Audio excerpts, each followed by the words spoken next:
Let's talk about it, y'all.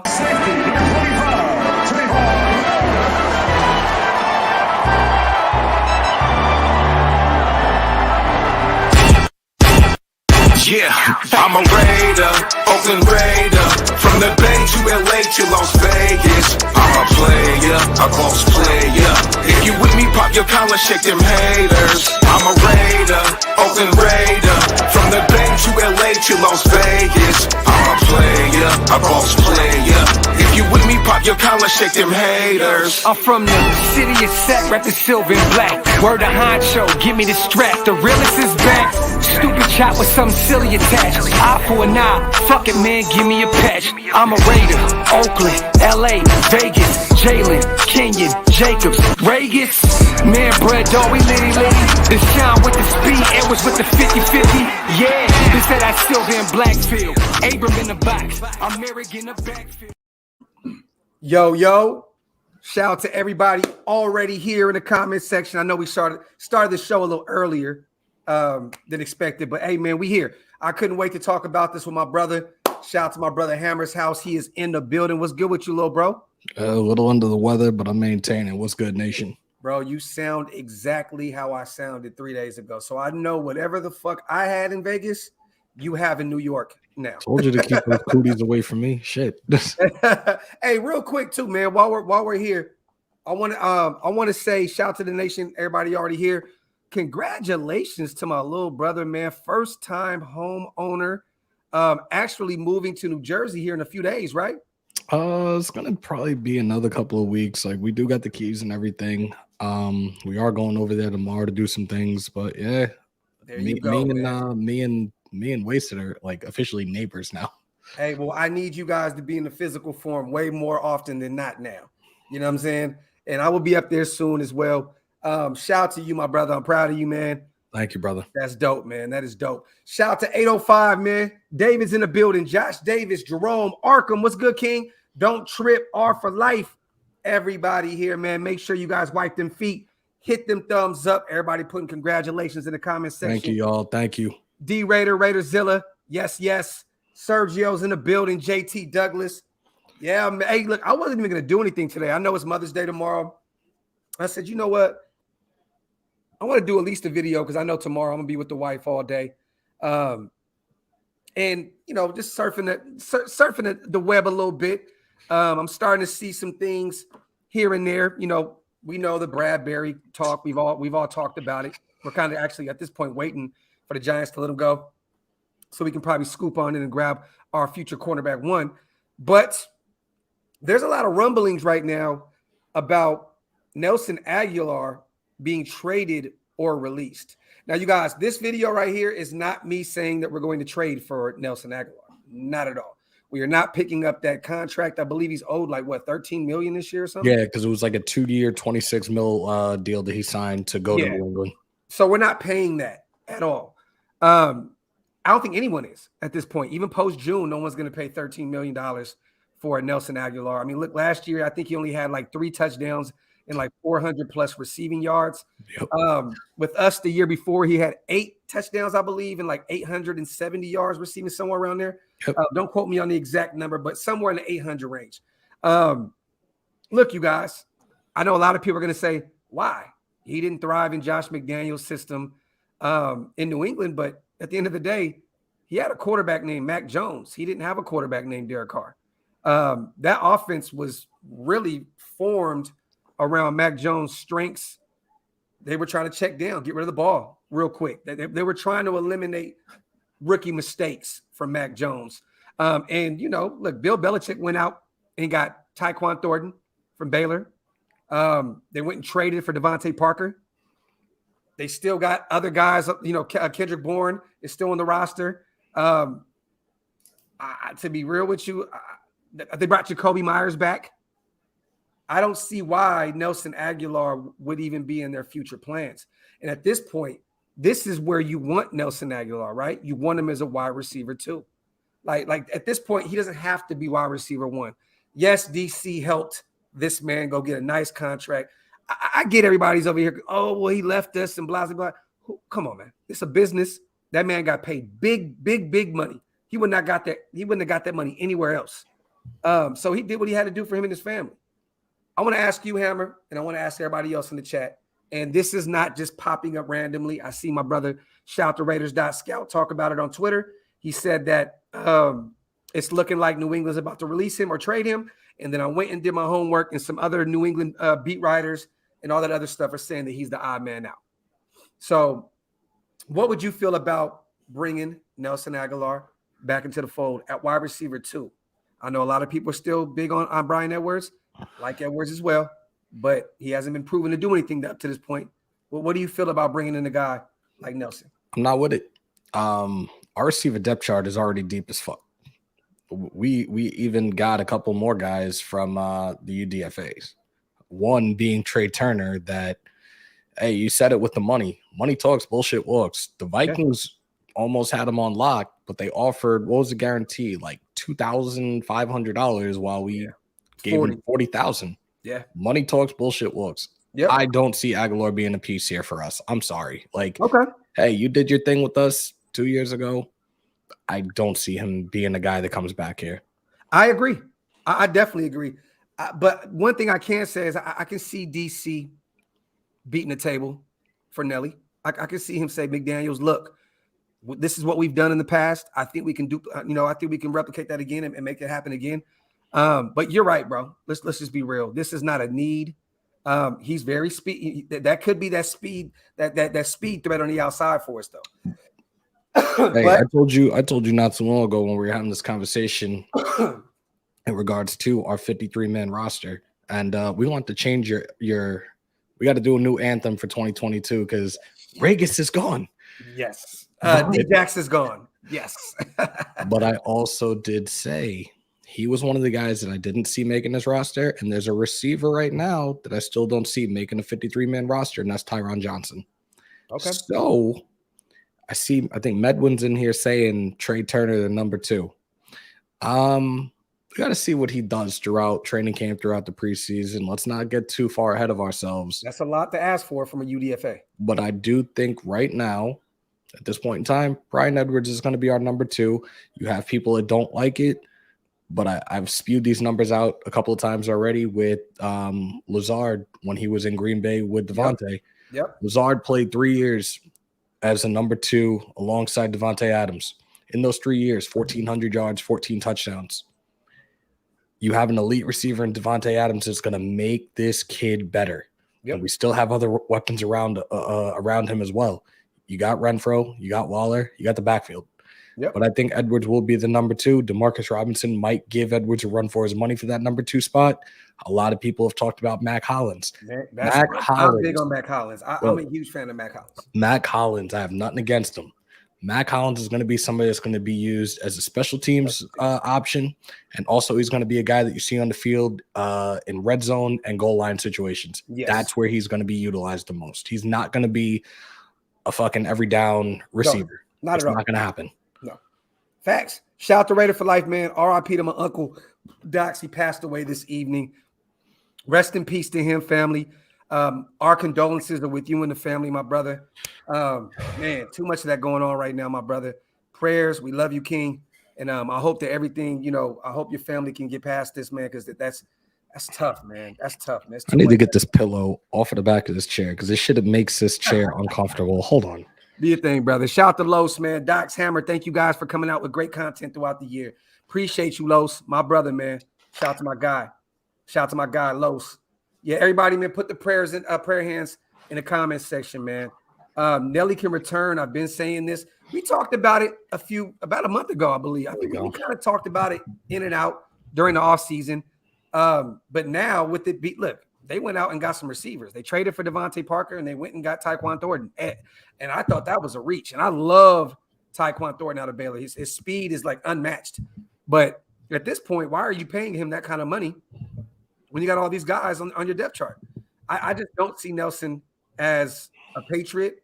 There could be another team that might go get him. You never know. New Orleans may try to go get him. I don't know. There's other teams. The Colts may reach out to Nelly and see what they can do. But I agree with Lil Bro. I think that really there's no reason to go out and get Nelson Agholor. If he ends up becoming a free agent, he's released and he'll take an inexpensive contract with us, I'll do it. Val, this is what we think of Honey Badger now. Honey Badger. Yeah, we're not even going to speak about that man anymore. It is what it is. But that was the guy I guess that Hondo was talking about. But it is what it is. But yeah, to be honest with you guys, Nelson, it's just talk. And like I said, I seen Raiders.scout. Shout out to Lil Bro. I'll actually read it off real quick exactly what he said. I'll actually bring it up on the screen. I like my opinions take on that. What you talking about, Willis F. Nelson? Here we go. All right. Shout out to my brother, Raiders.scout. Seems like the Patriots plan to move on from Nelson Agholor in either trade or release. Would love Agholor back in Vegas for the Raiders. Really completes the offense. So I want you guys to understand this did not just come out of left field. We didn't just create this narrative to try and do it live. I actually seen it, put a thumbnail together and said, let's talk about it. There's also some more. Let me. You know what? I'm not going to bring up all that other shit. But there's a lot of other New England Patriot beat writers talking about him being moved or being released. So, like I said, you guys, we're not just grasping for straws at this point. This is actually something that people are talking about. Realistically, offense is not something we need to be focused on right now. You guys, those that were on the live last night, were asking me about our defense and where we're at. Look, our secondary still needs a little bit of help. Our linebacking core needs help. Yes. Unfortunately, Kyle Van Noy signed with the Chargers. Oh, well, I wish you the best, bro, but I wanted you here. Yeah. Look, we're still sitting here on pins and needles waiting to see what the hell happens with Bradbury, what the New York Football Giants plan on doing with him, either trading him or releasing him. I gave you guys some trade scenarios last night, a player and a fourth rounder for Bradbury potentially. But at the same time, I don't want to give him a bag. Like what he's got on that contract right now, I'm not willing to pay that shit. No. You guys also asked me how much is doable. I'll give him money roughly around the same ballpark that Honey Badger's making right now. Yes. I'll say 9 to 11 a year. Mm-hmm. What did Honey Badger got? What? 3 years, 33 mil with 19 guaranteed. Yep. Give him something like that. But also we need to address the linebacking room as well. Maybe Hightower, but maybe Anthony Barr's out there too. Anthony Barr as well. Yeah. We have to make sure that he's actually going to fully commit because we saw this a couple of years ago with him. He was actually committing to the Jets, turned around twice and said, I'm going to Minnesota. But there's another name that's out there right now that we've talked about over and over and over again. And the reports are he's not returning to his former team. And that's Donkey Kong Sue. Yeah. He's not going back to Tampa. Yeah. So I seen him. Okay. Shout out to Sean because he sent me something yesterday. I know he probably sent you the same thing. Shout out to Sean Johnson, the unofficial, like 5th, 6th, 7th member of Mount Shillmore. He's always hitting us up with some gems in the DMs. I seen Sue a few days ago actually saying pretty much I want to run it back with Tampa Bay. But it seems as though Tampa Bay doesn't feel the same way. And we've talked about this a million times, Lil Bro, about potentially bringing in Sue. Don't get me wrong. I would love it. But now with Matthew Butler, you know what I'm saying, and thick frame, you know what I'm saying, Neil Farrell like Jr., like I don't know what kind of plan. We brought in Jonathan Hankins. We brought him back on a 1-year deal. Vernon Butler, Petco, Bilal Nichols, Andrew Billings. I mean, look, we're very, very deep right now on the defensive line. But I'm not against that. I don't see Butler is another one I don't see at this point. I don't know if he's going to make the roster either. And you're talking about Vernon, right? Mm-hmm. Yes. The former first-round draft pick. He hasn't really lived up to that. Yeah, he's another guy that I think he's one of the dudes that on my like short list right now of guys that won't make the 53-man roster. I think if anything, if we do bring in Sue, Andrew Billings is gone. He's still young. I liked him coming out of Baylor in that draft. Yeah. I still don't see him really making any waves with this team. But yeah, you're right. Vernon Butler, bro, I think him and Andrew Billings will be the guys to look at. You can never get too deep at any position, to be honest. If Sue is there and he's available for inexpensively, like you don't have to spend a tons of money, you go get Donkey Kong Sue. Yeah. Shout out to Junior. For those who don't know what he's talking about, do you guys think Diablo's cast is anything serious? Shout out to our little bro Andy. He was just there with Divine Diablo and Kenyon Drake. Shout out to X. Shout out to Raid the Tape. Shout out to Andy. Our brothers were out there. They went out there and met them up with the meet and greet. And Divine Diablo said this is nothing serious at all. Nothing serious. He'll be ready to go in the next few weeks. He just had a cast on because he's trying to protect the wrist injury that he had. But he said it's nothing serious. He told Andy firsthand, you guys, he will be ready to go here in the next few weeks. Yep. So there's not, he'll be fine. He'll be fine. I knew people were going to freak out about that because I know a lot of people were posting pictures with him. And I don't think that Divine really thought that one through, doing that meet and greet with that cast on his hand, because I knew that everybody was going to freak the fuck out. Yo, the second Andy sent us that pic, I joked around. I was like, yo, that's the thumbnail. I'm about to go live. But I was like, nah, because everybody would have went crazy. I'm like, let me not do that. Facts. Hey, Harry, you about to have me dying with that shit, bro. The next video, Divine Diablo, broken wrist. Oh shit, Julius, nothing serious, my brother. Andres, we're just talking about it's looking as though New England may part ways, whether it's via trade or via release, and it looks more like a release because no one's going to pay that tab that Agholor is owed this year. It's looking as though they may release him, try and save a couple dollars.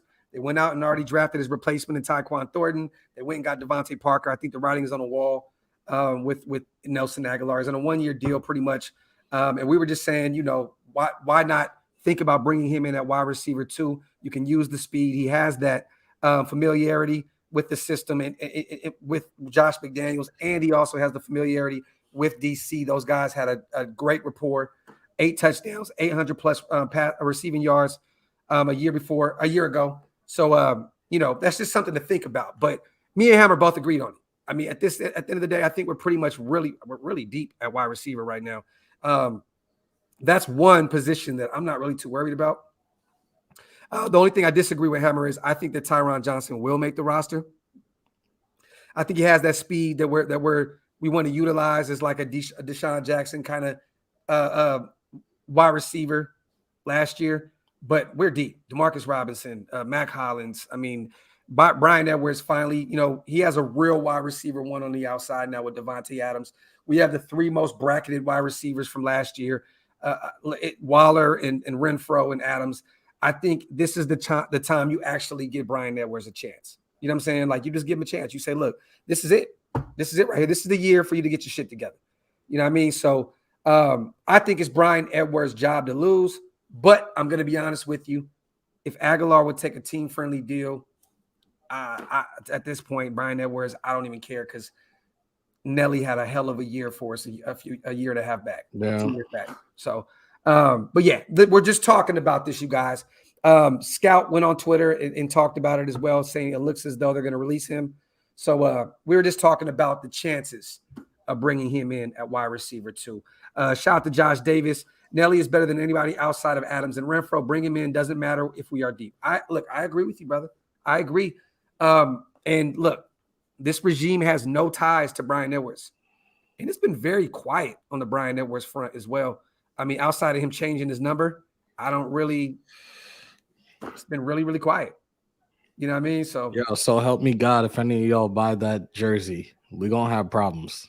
Oh, and we almost went and got the 89. That's fine. 89 for like $50. It was like half off or something at Allegiant Stadium. But if any of y'all buy that number 3 with his name on the back, we're going to have problems. Facts. Agholor makes us crazy, unstoppable, and I think we're already there, brother, but we would definitely be better with him. Arkham says, Agholor has chemistry with DC and has experience in Coach McDaniel's system. For the right price, bring him back. Facts. I think we're good with where we are, and I think it is a long shot to bring Nelly in, but that's just something you have to think about. You know what I mean? Shout out to LV Maximus, the official Mount Shillmore security, the one-man wrecking crew. Eagles are hard on Bradbury. It looks like they are in on Bradbury as well. I know they need another corner, but come on, man. If you're Bradbury, you played under Patrick Graham.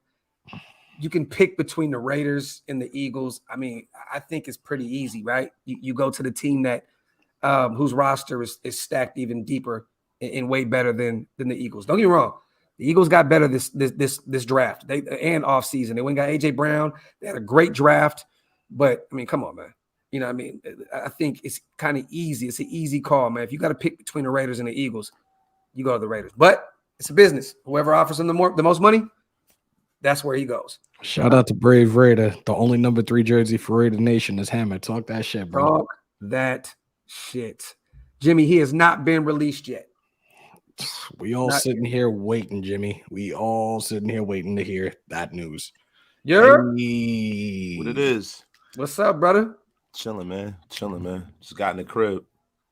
Okay. Shout out to my guy.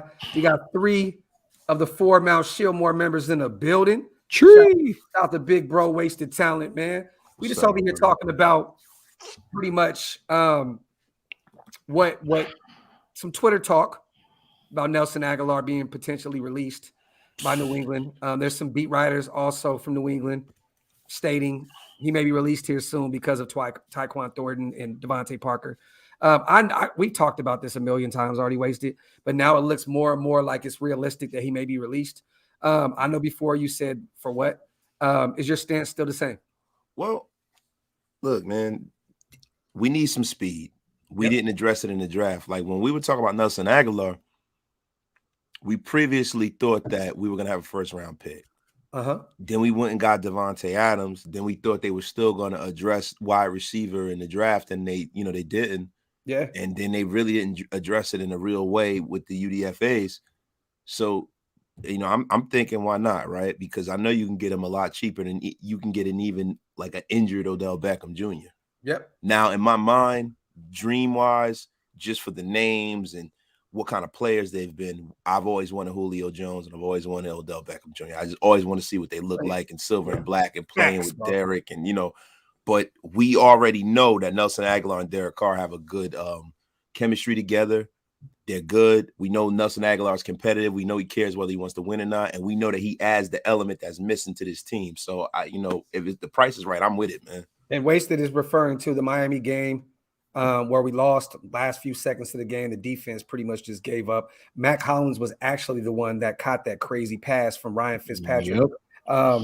And yeah, we know all about the Arden Key face mask and all that crazy shit. And Agholor going back and calling his team on their bullshit, which I love. As a veteran, I believe he's 28, 29 years old. That's what you want out of your guys. And let's be real.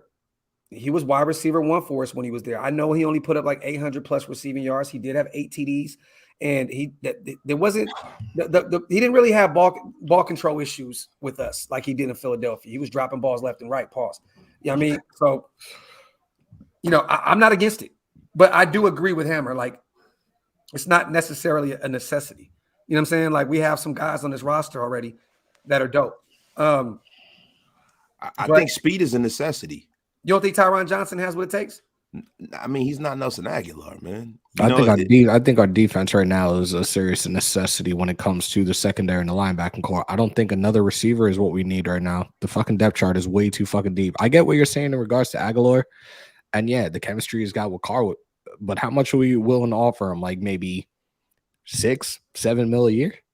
Is he going to take that, or is he going to feel like that he's being insulted by an offer like that? Yeah, well, see, that's the thing, man. It's all about the scenario at the time, right? Like a lot of people, like I just see my brother down there, Josh Davis, was saying, I mentioned Nelly and you said that we can't dwell on the past. Yeah. They will hold us accountable. You know that way. They're going to hold us accountable. Yeah. Now the thing is that the metric has changed. I'm thinking like, okay, we got all of these other needs at the beginning of free agency. Nelson Agholor is going to want top dollar, right? Now, that's not the case. Yeah, if Nelson Agholor gets cut, it's late in the offseason, and now you can get him for bargain basement prices. And Hammer, to address what you're saying about the defense, yeah, 2 things can be true at the same time. Just because you address and bring Nelson Agholor in and add him to this offense doesn't mean that you don't have needs on the other side that it can't be addressed as well. As long as the money's right. Because again, after post June 1st, we're gonna have like what $25.8 million to play around with. Yeah. As long as the money is right for Agholor, okay, sure, bring him back in. If he's going to be the dude that's going to be that number 2, all right, so be it. But it has to make sense. There's other guys. That's how it is with me all the time when it comes to these moves in this time in the offseason, because we got our big fish.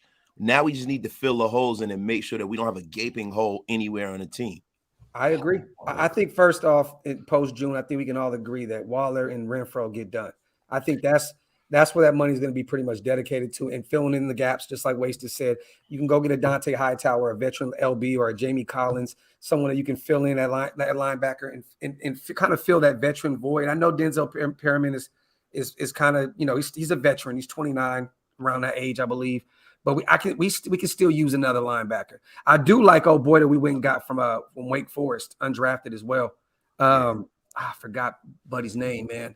But he's nice. But you can't really look at undrafted linebacker and assume he's going to come in and translate like that. Overnight. I was actually liking the fact that we did bring in Darian Butler. Like he's got the relationship with Antonio Pierce at ASU. I think he might potentially be a guy as long as he develops quickly and has a solid training camp and preseason.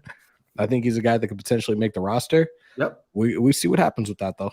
I definitely like that. Darren Butler is probably going to be a special teamer based off his size. He's a guy that's a developmental guy. I don't see him coming and flashing his first year. Isn't he 6 foot wasted? He's pretty. Yeah, but he like what I mean by him being he's not like a big, like the kind of linebacker that we need. We got all of those kind of tweener linebackers already, man. We need some I see you smiling. but no, we have guys like Devon Diablo and guys that kind of were former safeties and stuff like that. Like Darren Butler's not a big dude. You know what I mean? We need a thumper out there, man. No, I mean, even Denzel Perriman is kind of an undersized guy too. Yeah. And I don't think Darren Butler's 6 foot, man. I think I thought he was. I thought he was like 6 foot. I thought he was like 5'11", man. 5'11", 6 foot. What's the fucking difference, man? Right? Let me see. Darian Butler. Look it up. Let's look it up. Let me check him out. Because I remember X 5'10". Yeah, 5'10". Yeah. So shit. So he is undersized, man. 5'10", 221. God damn. Yeah, he's undersized, man. That guy is damn. If he was any bigger, if you look off of his tape and the way he plays, if he's any bigger, he would have been drafted a lot higher. He would have gotten drafted. He's an undersized guy, so he's kind of a special teamer, man. Damn. Adam, Nicholas Morrow is a Chicago Bear now, brother. He's no longer a Raider. Let me see. My opinion's talking about the left tackle Bam. I'm nervous about Bam. I really am. That's a big motherfucker, but you already rocking the double stone cold knee braces. That's a red flag for me. Yeah, but they do that in college with offensive tackles. Before a guy of his size compared to like most linemen, like your average lineman.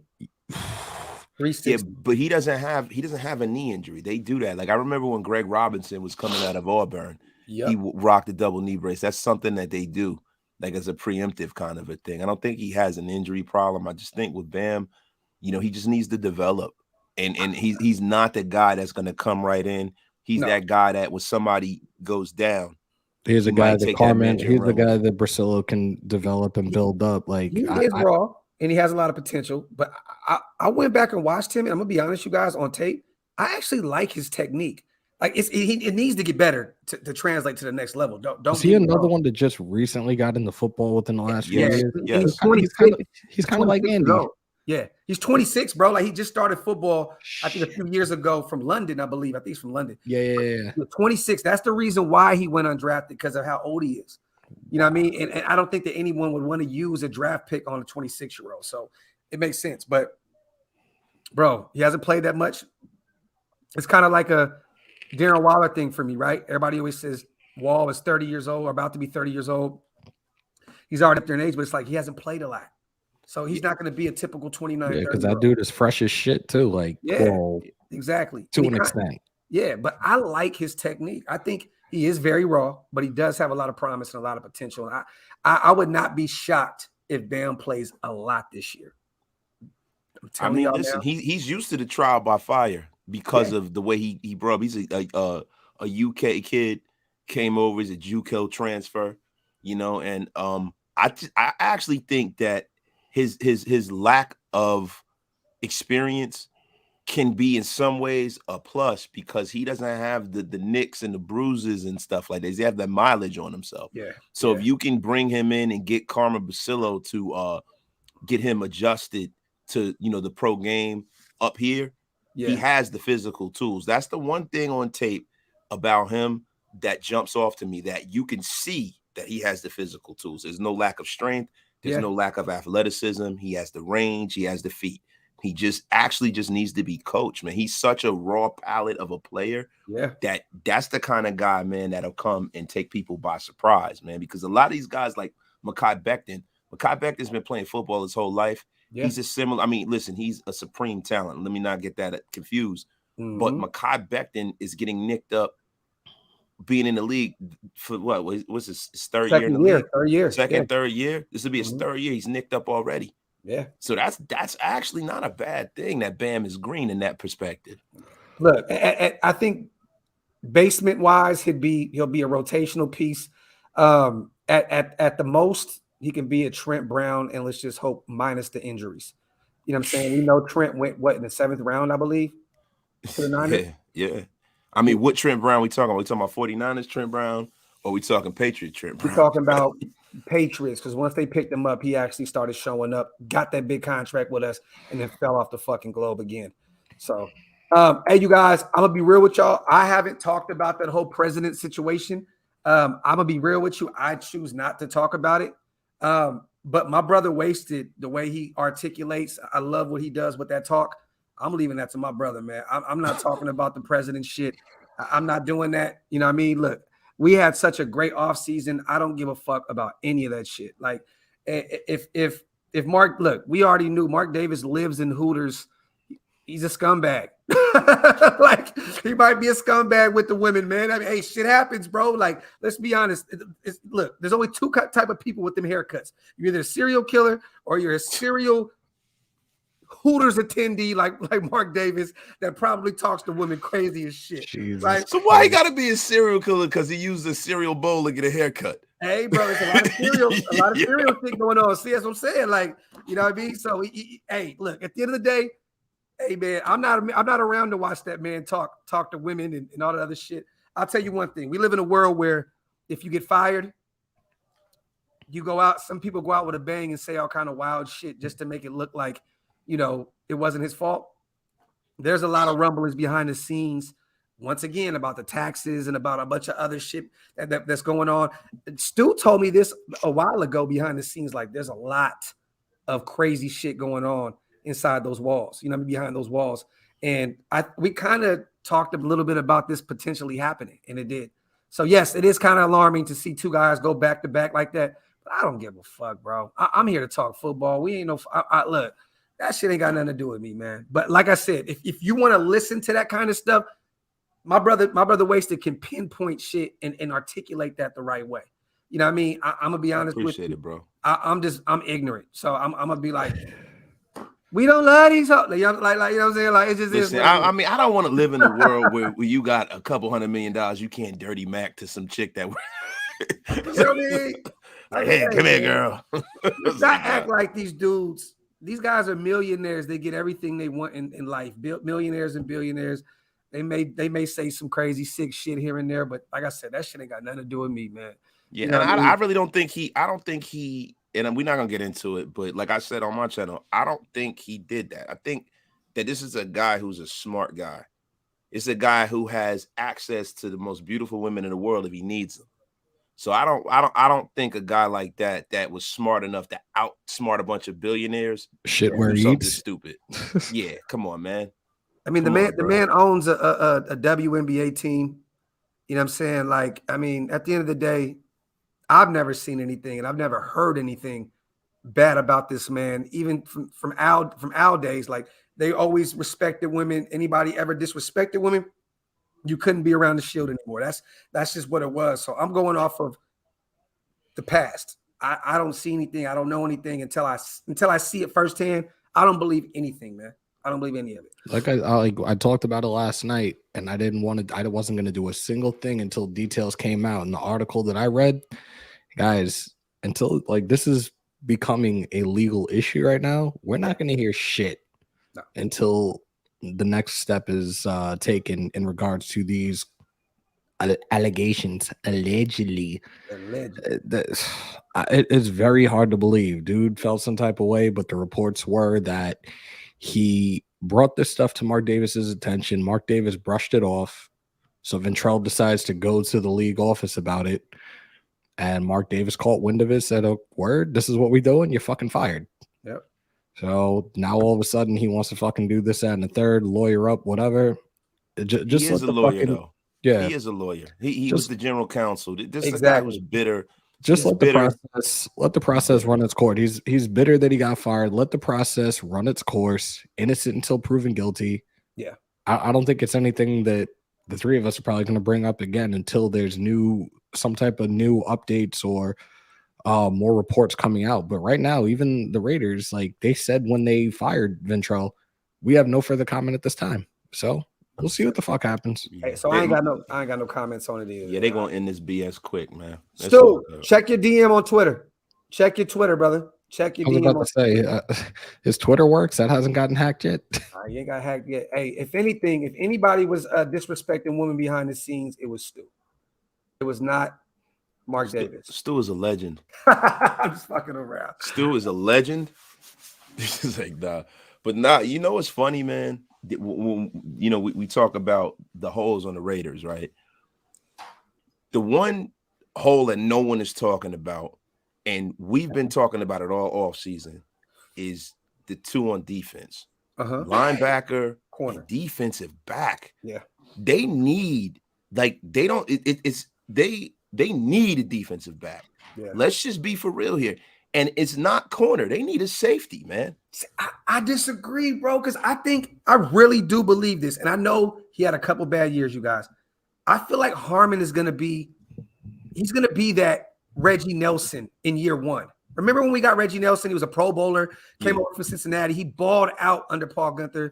You know, I think that – was it Paul Guenther around at the time? Yes, Paulie G. That was Paulie G's guy. Paulie G brought him from Cincy. He was in Cincinnati, but it was actually Ken Norton Jr., I believe.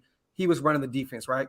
No, not when Reggie Nelson. Not with Reggie Nelson. Nah, Paulie G brought him in with the Raiders. With the Raiders? With the Raiders, yeah. Paulie G brought him in from Cincy, bro. That was his guy, right? Paulie G was brought in by Gruden, brother. By Gru, yeah. So Reggie Nelson was here with Gru. Gru was here for. Wait, let me see. Reggie Nelson. Let's look at here. But Reggie Nelson. I think Harmon's going to be Reggie Nelson again. Like he's going to be that guy that's going to come in and ball out for us. Not those latter years. Reggie Nelson was did he play? Let's look at Reggie Nelson, man. It was Ken Norton Jr., bro. It was Ken Norton, right? Because did Reggie Nelson play with Khalil? Yes. Yeah, if he played with Khalil, it had to be Ken Norton, right? Yeah. But I agree. We need some more depth, but I want to see what Tyree Gillespie can do. Wait, well, okay. So he 2016, he was here, 2017, 2018. Yes, and Gru came in 2018. Yeah. PG brought he brought in Perfect. That's what we brought. Vontez, yeah. All these years, this is crazy how all these years are starting to run they fucking together, man. I know, bro. I know. Oh, look, the undrafted young pup, man, out of USC. I just don't like to get too high on some of these UDFAs. There's a reason why they're UDFAs, right? Like, I know this draft year is a little bit different than normal draft years because you had a lot of these guys who got that extra year because of COVID-19. So that's the reason why we got a lot of guys that were in this draft. That's why this draft, people saying it wasn't going to be a good draft. I'm like, you guys are morons. Like, you don't have the top end guys, but this draft is loaded all the way down because you had the guys that were off because of the vid. Yeah. So now instead of us having like 500 guys that are eligible to be drafted, it's like 1,000 people eligible to be drafted. That's why guys like Verone McKinley, I don't understand for the life of me why they didn't just take their ass back to school. Yeah. You know what I mean? Like even Matt Corral should have went back to school. Yeah, especially coming off that bad injury, man. I could have got one more year under that belt and potentially moved up in the draft next year. It is what it is. So you got guys that are UDFAs that a normal year would have been 3rd round picks, 4th round picks, stuff like that. It just was so many players to pick from, man. So I understand that. I just don't like hanging a need on a guy who didn't even get drafted. I get it. I get it. But there's a lot of great players that went undrafted. You know what I'm saying? We see J.C. Jackson get pretty much $20 million a year, from the Chargers this year, and he went undrafted. I mean, wasn't Kenny Moore undrafted as well? Another David Ziegler guy? But I think that's an anomaly, though. It is. It is. I'm just playing devil's advocate, brother. You know what I'm saying? I feel like you have to give these guys a puncher's chance. You know what I'm saying? Like, you just never know. You never know. If you're in the position we're in, we're in an arms race to the point where, like, we're thinking, like, well, the Chiefs, they took a step back. I actually believe that the Chiefs, through the draft, are probably going to have more talent on the field than they did last year. And I'm not talking about on the offensive end of the ball, but on the defensive end of the ball. They're going to be a better defensive unit, man. So that's a problem. You got the Chargers. The most help. That was where they needed the most help last year. Yeah. So now, if you can have more of a balanced offense and a better defense, how does that bode for everyone else, right? And then now you got that. You got the Chargers. They're loaded up. Mm-hmm. We're loaded up. We can't go into any of these games. And then Denver has a Hall of Fame quarterback on the center now, so that right there equates to 2 to 3 more wins a year. We can't go into this season having any holes and any question marks. We got to at least have somebody that's been viable and been successful in the National Football League at major positions, and the kind of positions that we got holes at, linebacker and at safety and corner. I mean, my God. And right tackle, like, we got to have people who can play. Now, right tackle, I'm not so concerned because we have so many versatile guys that you can move up and down the line. Yeah. So, but we got to do something about this corner thing. So let me ask you this. In a perfect world, post June 2nd, what do we do to fill those voids? Is it at this point Dante Hightower? You go get Bradbury once he's released? And what safety is still out there? What do you think we can do? I mean, Dame Dollar said, do you think we can see Hobbs? I don't see him as safety at all. No. Hope not. No, not at all. Not at all, man. I mean, there are a few guys out there that, I know as far as corner goes, right? Let me see. Jack Rabbit Jenkins is still out there. Mm-hmm. You know what I mean? I've always been a fan of that guy. And then there's a couple of safeties that are still out there. Like Quandre had got signed. Jordan Whitehead is a bum. He's gone. The McCourty brothers none of them guys are still out there. It's somebody that I'm forgetting, man. Did Anthony Harris re-sign with Philly? I don't know. It's what Keanu Neal is terrible. Rodney McLeod signed with Indy, I believe. Jabril Peppers went to New England. The GOAT Eric Harris is still out there. There are still 80. There are 80 defensive backs that are still available right now. So, Trey Waynes, Joe Hayden, Kyle Fuller, Chris Harris, Janoris Jenkins, Kevin King, Xavier Rhodes. I got it. I forgot. My boy Tashawn Gibson is still out there. See, I like that. My boy Tashawn Gibson is still out there. Landon Collins. Landon Collins is washed though, bro. Yeah, I know. Tart still out there. Jaquiski. Josh Norman is still a free agent.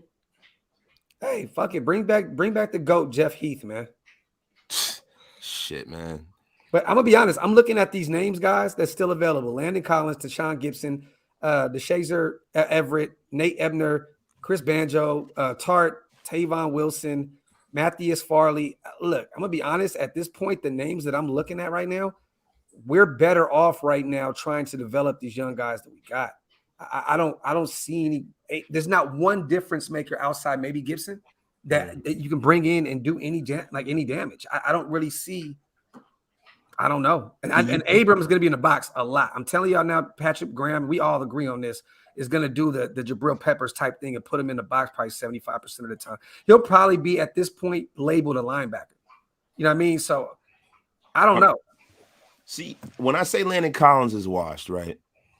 Landon Collins is washed as far as coverage goes. Landon Collins never been a good coverage safety. He's a great box safety. He's a good guy to have on your roster if you don't have somebody fulfill that role. But we already have a younger guy on our roster that is under contract. We don't have to go out and go get Jonathan Abrams 3 years older. Facts. Real quick, Ryan, I'm gonna do this for you, brother, so you know this isn't no bullshit. Anybody in the nation knows we can always trust our brother Raiders.scout. Seems like the Patriots plan to move on from Nelson Agholor in either trade or release. Would love Agholor back in Vegas for the Raiders. Really completes the offense. And Ryan, if you do your homework, brother, and just type in Nelson Agholor, there's a bunch of New England Patriot beat writers saying that they think that his days are numbered because they picked up Tyquan Thornton and Devontae Parker. So, my brother, this is not something that we stirred up. Trust me, I'm not going to get a lot of views talking about Nelson Agholor. Yes, this is information, not affirmation, Ryan Decker. There you go, my brother. Trust me. If we were trying to do some real life, like just trying to draw people in, I would have just did some crazy shit. Like at least mention a big name guy, right? Like we're talking about Nelson Agholor.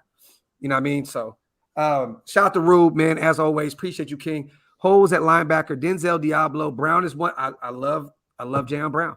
One of the best linebacking cores in the AFC West. We aren't going to get a top 32 at their position at this point in free agency. Look, I love what we have thus far. I'm just more worried about depth. If Darian Butler can show up and show out in year one, being the undrafted guy, great. If look, we got a couple other guys. The old boy out of Wake Forest. Look, I'm just worried about the depth. If anything, a linebacker. I'm not worried about our starting guys. I'm worried about depth. You look at that list right now, right? Diablo has a cast on his wrist right now. Denzel Perryman was fairly healthy last year for the first time pretty much in his career. He's always dealt with injuries since Miami, Carolina. I mean, the list goes since college. You know what I'm saying? Like, I was shocked. I will be shocked right now if we get Denzel for 8 to 9 games, 8 to 10 games next year. He plays very, very old school. He hits hard.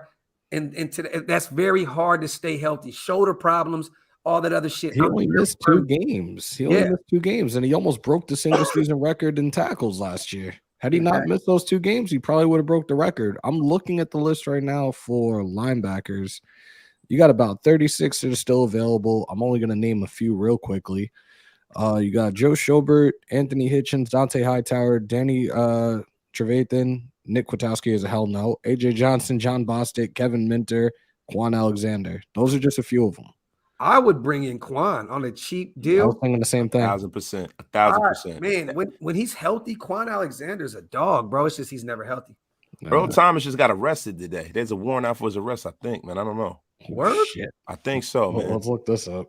Yo, hold on, man. I think Earl Thomas got arrested, man. There's no fucking way, bro. Apparently, allegedly sent threatening text to woman about whoa. Yeah, the warrant issued 12 hours ago. He's done. So I didn't want to come in here and drop that, but yeah. He's done. I'm looking at it right now. Yeah, arrest warrant, and it's everywhere. New York Post, Sports Illustrated, Fox News, Yahoo. Yeah, fuck that. We're good. You guys, done deal. That boy got CTE. Like you can tell, it's classic CTE. Nobody's got nuts. CTE as bad as fucking Antonio Brown. Right. Shout out to Rick, man. As always, my brother. Yeah, he violated his restraining order. Yo, and not for nothing, Antonio Brown was an asshole like From that when he was in high school. Yes. Like you got to ask yourself, why would a talent like Antonio Brown have to play at the University of Central Michigan? How did he get kicked out of Florida International University, bro? Antonio Brown has been a problem since he was in fucking middle school.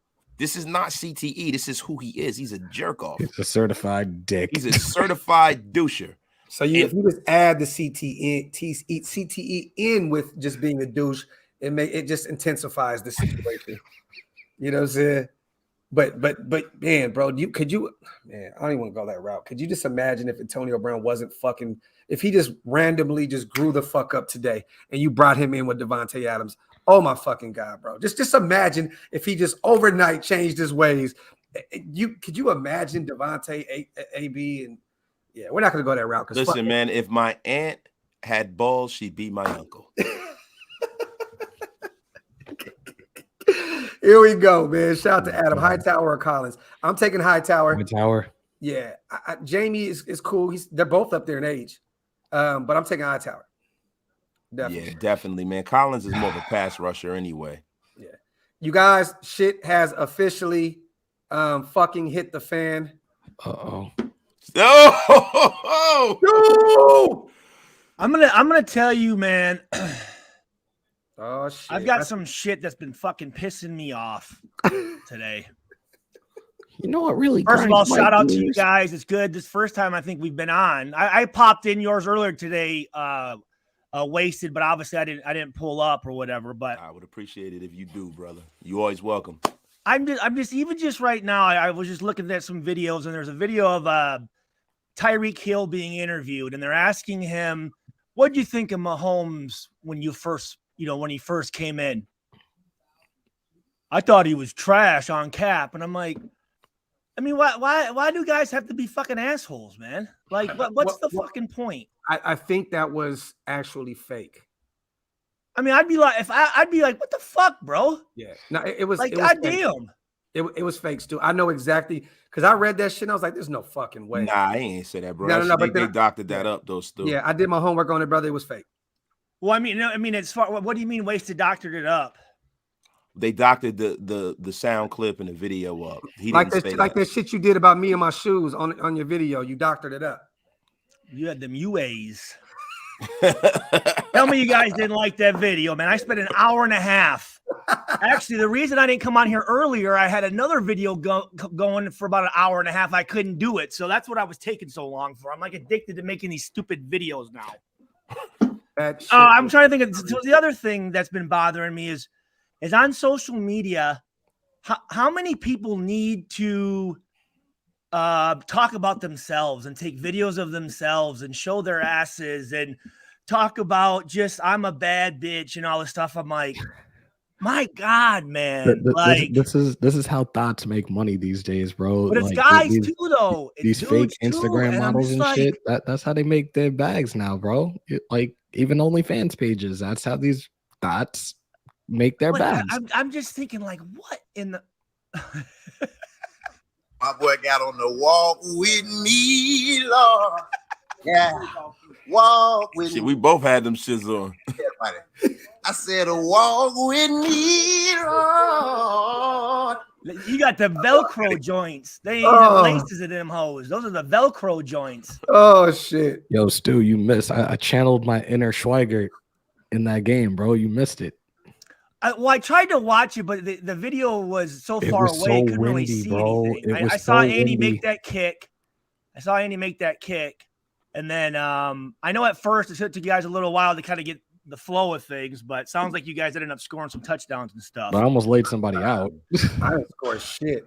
I did lay somebody out. Hey, you know what I like though, Docs? You had that cholo walk going in that video too. You had the socks up, the knees were going out. Yeah, that shit was funny as hell. But I just cannot believe just how many people, but they try to act like they're not self-absorbed when they totally are. You know what I'm saying? It's just, I don't know. It's just people today are just bugging me. But I've been on the phone with a lot of fucking guys. I reconnected with a lot of guys the last couple of days.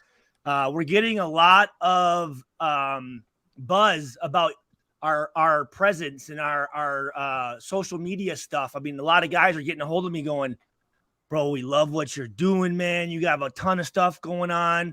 Bro, to hear Justin Fargas say, I love what you and Docs got going on. That's crazy, bro. Like we grew up loving, like watching Justin Fargas run the ball. You know what I mean? Like that's so dope, bro, to know that a lot of these guys are actually watching us, man. Shout out to my team, bro. You guys can. There's a lot of guys and they like, a lot of guys, they want to come on, but they're doing disability cases, they're doing concussion cases, and these guys go and study everything, and you've got to be careful because they're going to look at every single thing to deny you. So they don't want to come on and look too crazy, or they don't want to come on and seem too sane or whatever. But there's a lot of guys that enjoy watching our, the 5-6 of us or whatever. You know what I mean? So it's going good, man. It's going really good. Real quick, Stu. So we can talk about it a little bit more right now because things starting to come in more into fruition. Yeah. August 27th, you guys, we have an event. Mount Shillmore will be in the building. This is what's happening. Me, Stu, and Samoan are having an event. There it goes. We're throwing we can only talk about so much. We can't talk about who's coming because there's some big names attached to this. But we're gonna be doing like a Raider invasion August 27th. There's gonna be some big time sponsors involved. And me, Stu, and Samoan, shout out to my brother Samoan Raider. We're responsible for throwing the event. And now still more my brothers are going to be there in attendance. We're going to be doing this shit as a unit. And Stu has been talking to some guys, former teammates, to get them involved. And we're going to have a bunch of players there. A bunch of players. Woodson Whiskey's going to be there.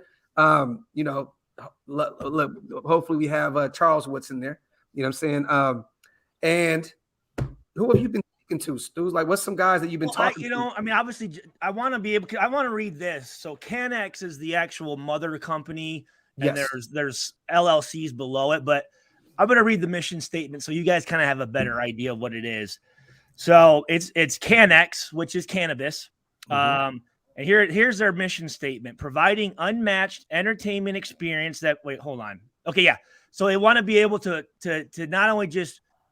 not only be able to sell the marijuana, but create an environment. Yes. Providing unmatched entertainment experiences that build awareness and increase understanding of cannabis benefits.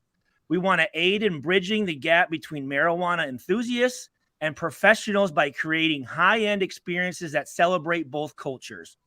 Lastly, we are committed and confident to our ability to provide our sponsors, media partners, and stakeholders with quality returns on their investment. So that's kind of about the event that we're going to have.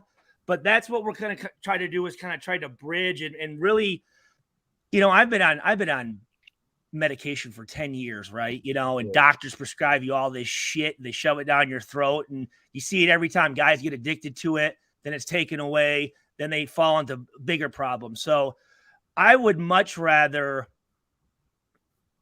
use cannabis for the anxiety, for sleep, for pain. It's natural. Yeah. And rather than guys getting addicted to some of these medications, you know, so I'm a huge advocate for it. I'm excited about it. There's a brand called Game Day, which I'm going to be working with. So it's going to be a really cool event. They're going to set 3. They're Don't do that. Don't do that. We can't do that yet. But yes, shout out to Game Day. Adelanto, California. Adelanto Stadium will be where it is. It's in the high desert. It's about an hour north, I believe, of LA. Up the hill. That's what they kept saying, Stu. Up the hill, down the hill. High desert, high, whatever it was. Yeah. So Adelanto Stadium. So we're gonna be having a bunch of big names. Stu's been talking to some players. Me and Samoan have been doing our stuff behind the scenes. I actually have. I'm sitting down with my brother Mitch from the Raiders Report next Saturday. We're having brunch. If anybody's in the Dallas area as well, we both said anybody from the nation come kick it with us. So kind of just Justin Fargas, Kirk Morrison, Isaiah Ekajuba, Barry Sims, John Condo, Terrell Sands, Mike, Darren McFadden, Jacoby Ford, Derek Burgess, Jacoby Ford, Tommy Kelly, Fabian Washington are some of the main ones I want to bring in there and have kind of a panel, and they're going to be interacting with the fans. It's going to be a really cool event, guys. It's a season kickoff type thing. Yeah, there you go. August 27th, 12 to 4 o'clock. We're going to have some more news release stuff that we can release here in the next 24 hours. So you guys will know more and more what's going on. We're excited to actually say some of the other stuff that's going on with this, but we can't do that yet. But trust me, you guys, you do not want to miss It's a great opportunity for all of our platforms. Yes, and that's what me and Samoan are doing behind the scenes. I'm trying to get as many of my people that I rock with on the podcast side of things involved. My brothers are going to be there. This is their event as much as it is mine. So you will see Wasted Hammer and Andy, and they're all Raiders fans, dude. Yes, die hard. Yes. Cody will be there. I spoke with Cody. Cody will be there as well. And like I said, Mitch already said he's going to come in. I'm going to talk to him next week about the whole situation and get him out there too. So me, Stu, and Samoan are in charge of throwing this. So if you guys have any ideas that you guys think, oh, this would be cool to do, this is a Raider invasion. This is all of us. So you guys shoot those ideas, and me and Stu will see if we can put it together and make it happen. Some Raiderettes out there. I thought about calling some of the old heads up that were around back in my day. But I know you guys talked about it briefly and you kind of wanted to shut the door on it. But what did you guys say about this whole thing going on today? Or yesterday, I guess it was, with Dan. I don't, me personally, I don't have anything to say about it. I know Wasted has done some dope videos on it. I watched every one of them. Yep. I kind of agree with everything he said. People tend to forget that Mark Davis does not own this team. You know, Carroll owns the team. So he's just the guy that kind of represents, you know, he's like the face pretty much at this point since Al passed away, right? I mean, I don't really know if this is another situation where they're trying to target him. I don't know. But Stu, me and you talked about this behind the scenes before, brother. You were telling me behind those walls, there was a lot of shit being shook up, remember? I just want to say my little bit of info on it, and then we can shut the door on it too. Well, somebody actually asked your opinion, so we're all ears now, bro. Yeah. So Dan Ventrelli actually was a pretty close friend of mine. You know, we got started around the same time with the organization. He's a former Notre Dame graduate, so he watched me play in college. He initially today I found out that he's a GOAT. He's a GOAT. That's crazy. Yeah. That's crazy. Notre Dame. All right, go ahead. He initially was there on the legal side of it as an attorney, and he did all the contracts. He wrote the language, checked everything, made sure everything was zip tight on that. So when I got back to the reunion, obviously I hadn't seen him in 12 years, but I took him to the side when we had the the team dinner that Mark had put together for the team in the stadium, and we talked for about 45 minutes, candidly. And he really, to me, unless he was blowing smoke up my ass, he was really the guy that Mark Davis basically said, make this transition work. Mm-hmm. And at first, everything was lined up for them to be in LA. Mm-hmm. Everything was, they were going there for LA, the Raiders, the Chargers. And then literally the night before, whoever they were talking to with the stadium said, no, we're just going with the Chargers. Fuck you. Mm-hmm. And I think it was another fuck you to the Davis family type thing. Uh-huh. So then Vegas. So he said for 4 years he was flying about every 2 weeks back and forth, talking to all of the fucking commissioners and the governors and the casino owners, and finding the company to build the stadium and design the stadium and all of that stuff that went with it. He was really the kind of force that really made that thing happen. And so I'm sitting here looking at, well, God, it seems like you're kind of in a good spot here with Mark and the organization. And then, you look here now and 7 months later, he's gone. And the thing that really confuses me is the whole thing about the environment for women there. I just, that surprises me, because obviously that's a sensitive subject to begin with. Right. And I would think that Mark would be doing everything he could to have the opposite of that. I mean, he brings Justin Fargas's wife in as the president of the Aces. Yep. He brings back, that whole organization pretty much is run by females, So I don't know where that, and I have close ties with one of the alumni, and I've never heard her say anything about a dangerous or poisonous environment. So again, could that be a deal where he's just salty and he's just throwing shade? I think you said that, Wasted, well, you know what, this is, and it could have been, maybe it was one incident 3 years ago that maybe Mark said something and someone was offended by it or something. Who knows? But I did have a good relationship with Dan, but talking to Olsen, there was some stuff that came up where I have a different opinion on him a little bit. Greg Olsen, you guys, for our former OC. Yeah, the Raiders kind of really tried to screw him with his money that he was owed. And I'm not going to say too much, but we talked about responses like from the Raiders, specifically coming from Dan, was like, are you serious? Like, it was very childish. Yeah. So I could see him taking that, well, you know what, type of thing. You know, so that's all I wanted to say. That's as much information as I know about it. I don't think it's going to be an issue. I would assume that Katie would have said something to you as well. Like, you know what I mean? Like, you guys are real close. Well, I know this, there's like 28 positions available right now in that organization. Yeah. Like, there's a lot of jobs that need to be filled, So, guys, if you want to apply, man, there's a lot of jobs available. But again, I'm thinking this, with all these positions available, I would hope that there'd be a couple players that Mark would say, hey, is this something you might want to take a look at? I would hope that. Yeah. because I think it would be good. Like I said, I was just telling the bros before you jumped on that Al and Mark have pushed for like equal opportunities forever with women and men. Like but don't get me wrong, like, but he's also living at Hooters, so he could be a douchebag. He probably could be a fucking dirtbag behind the scenes. I like, mean, but you know, he Is might he like married? the wings. No, He's not married. no, the wings, facts. Does he have kids? No, I don't think so. No. Everybody goes to Hooters for the wings. the wings, the wings. I know this. I know that there were Snow stories. crab, Snow crab is actually good. There were stories, you know, back in his younger days when he wasn't really involved, but he'd be at the games, he'd be at all the go on all the away trips and go to all the Warriors games.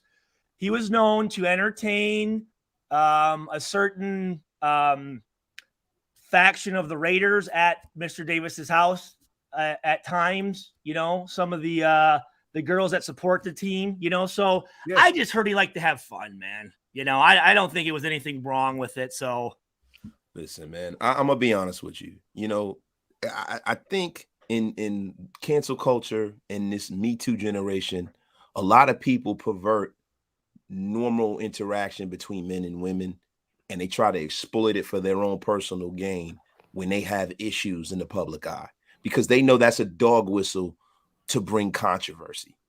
Why can't it just be that the guy likes the ladies? You know what I'm saying? Because we all love the ladies, right? He did his thing. He's single. He's not hurting anybody. I love my lady. Facts. I love my wife too. I love my wife too, right? And my 3 daughters. Yeah, and my 2 daughters. There you go. Right. So the thing is that when you look at this situation, things like this don't happen in a vacuum. I need to see so many more accusations by other people. Absolutely. besides a bitter ex-employee. And let's not forget, this man is a lawyer. This man is a lawyer. This man knows how to, you know what I mean, exploit certain situations. He knows what to say, how to say it. Let's just sit back. Let's lay back in the Maybach, as I say, and let's let it all come out. Because let me tell you something. If there was an issue, I think that we would have heard about it a lot sooner than this. I 1000% agree with that. And one thing I was saying yesterday is you guys, probably not you guys, but most fans would be amazed at the level of immaturity that goes on in those walls. Yeah. I mean, it's like a fucking middle school over there, dude. It honestly is, from coaches to trainers to front office to everybody. It is literally like a middle school fucking recess over there, man. It is nuts. And you would think at the more higher you got, the more professional people would be. And it's like, it's almost like a free for all. But I've never heard one thing about Mark being inappropriate or not making somebody feel welcome or putting somebody in an uncomfortable position in there. And I know I would have heard something. I would have heard something. It's just, you know what's so sad, Stu? And this is not to take away from any of those cases that were true. It's just such an easy thing to throw out these days. It's such an easy allegation to throw out to try to just kill someone's character. We've never heard anything bad about Mark Davis, man. Anything. You know what would eliminate all these problems? Going out winning a Super Bowl? No. Well, that would. Absolutely. Bringing Amy Trask back? And guys, I'm not. I believe that women, you know, they have equal right if they're better than someone, but football is a business and environment that is not conducive to women. It's a rough environment around a lot of rough men, a lot of testosterone, and it's just, it creates problems. It really does. And I think and with women becoming coaches and being, you're going to see more and more issues, I think, because again, like you guys said, people are so quick to do that stuff, you know, or the person that it's going to happen to may not have a problem with it, but someone else sees it. And then all of a sudden, hey man, you really, that's not appropriate. You need to say something about that. Then all of a sudden they make it into an issue. Yeah. And do I think women do a great job? Yes, I do. And I love Amy and what she did, but Amy's a very rare case. Yes. A very rare case. Yeah. It's just when you mix men and women together, I see it every time. And these guys that are in a position of power, they abuse it to try to get a piece of ass. Yeah. What about that one that was coaching the Niners, like I think as recently as last season? Like, there's quite a few women that are coaching. yeah, but I can't remember her name right now, but her, I think she was one of those that like could land somewhere else and still be good at what she does without the fucking headaches and without all that bullshit. I know this. There is no fucking nothing against women. There is no way I'm listening to it. No way is a woman telling me what I should be fucking doing, man. I just couldn't do it. I just couldn't do it. I couldn't do it. We'll find her name Well, right now. listen, we have to have spaces in society for men to be men. Men, yeah. They're making it to where they're wussifying society to the point where we're gonna see what happens in society when you don't have masculinity. Because Yes, you don't want to see a society without masculinity. Shit. Like there's a part of this shit with being a man. When there's a war, you know, they say hide the women and the children. Yeah. And we know what's about to happen. We know death is about to happen. And we kiss our wives on our head and we hide our children. We tell them everything's going to be all right. And we go out there and we do what needs to be done. Right? You don't want to see a society with a bunch of pussies walking around. And guess what? What's your guys' thought on women law enforcement? I mean, I don't really have too much of a thought about that because law enforcement is very nuanced. You can have women on the desk. You can have women riding with a man. Let's say on it's patrol, different than the football out there team. in the streets on patrol. I don't see them really being able to stop anybody. I can't touch that topic because I have a lot of female friends that are cops. I can't touch that one. But who gets? I was actually pulled over. That is a dangerous job where you are chasing, you're fighting, you are there to stop, you know, some intimidating people. And as a young woman, most of them they're not very big. What are they going to be able to? How are they going to protect themselves? Well, still, let's do this. Let's spin it. Hey, back. the way everybody can protect themselves with a gun. But then again, they're in a situation where they have to use their gun rather than it being nullified by just a man being able to fucking. Let's get out of this topic. I know. No. No, I want to still, but let's spin it back to sports because I agree with where you guys were going because in a second, man, men are pretty much about to tuck their dicks in the locker room. You know what I mean? Like if this continues like to happen like that, where it's like, oh, these presidents are saying this is going on and this is going on. You know, there's a lot of female reporters that go in and out of those locker rooms. Stu, you know firsthand. You played. Oh yeah, I did every interview naked on purpose. There you go. So, because you ain't shit. You know what I mean? So you know, but that's what I'm saying in a minute. When I coached track and field at my high school for 1 year, I said I got to get out of it because it's just there's too much opportunity for something negative to happen in that environment.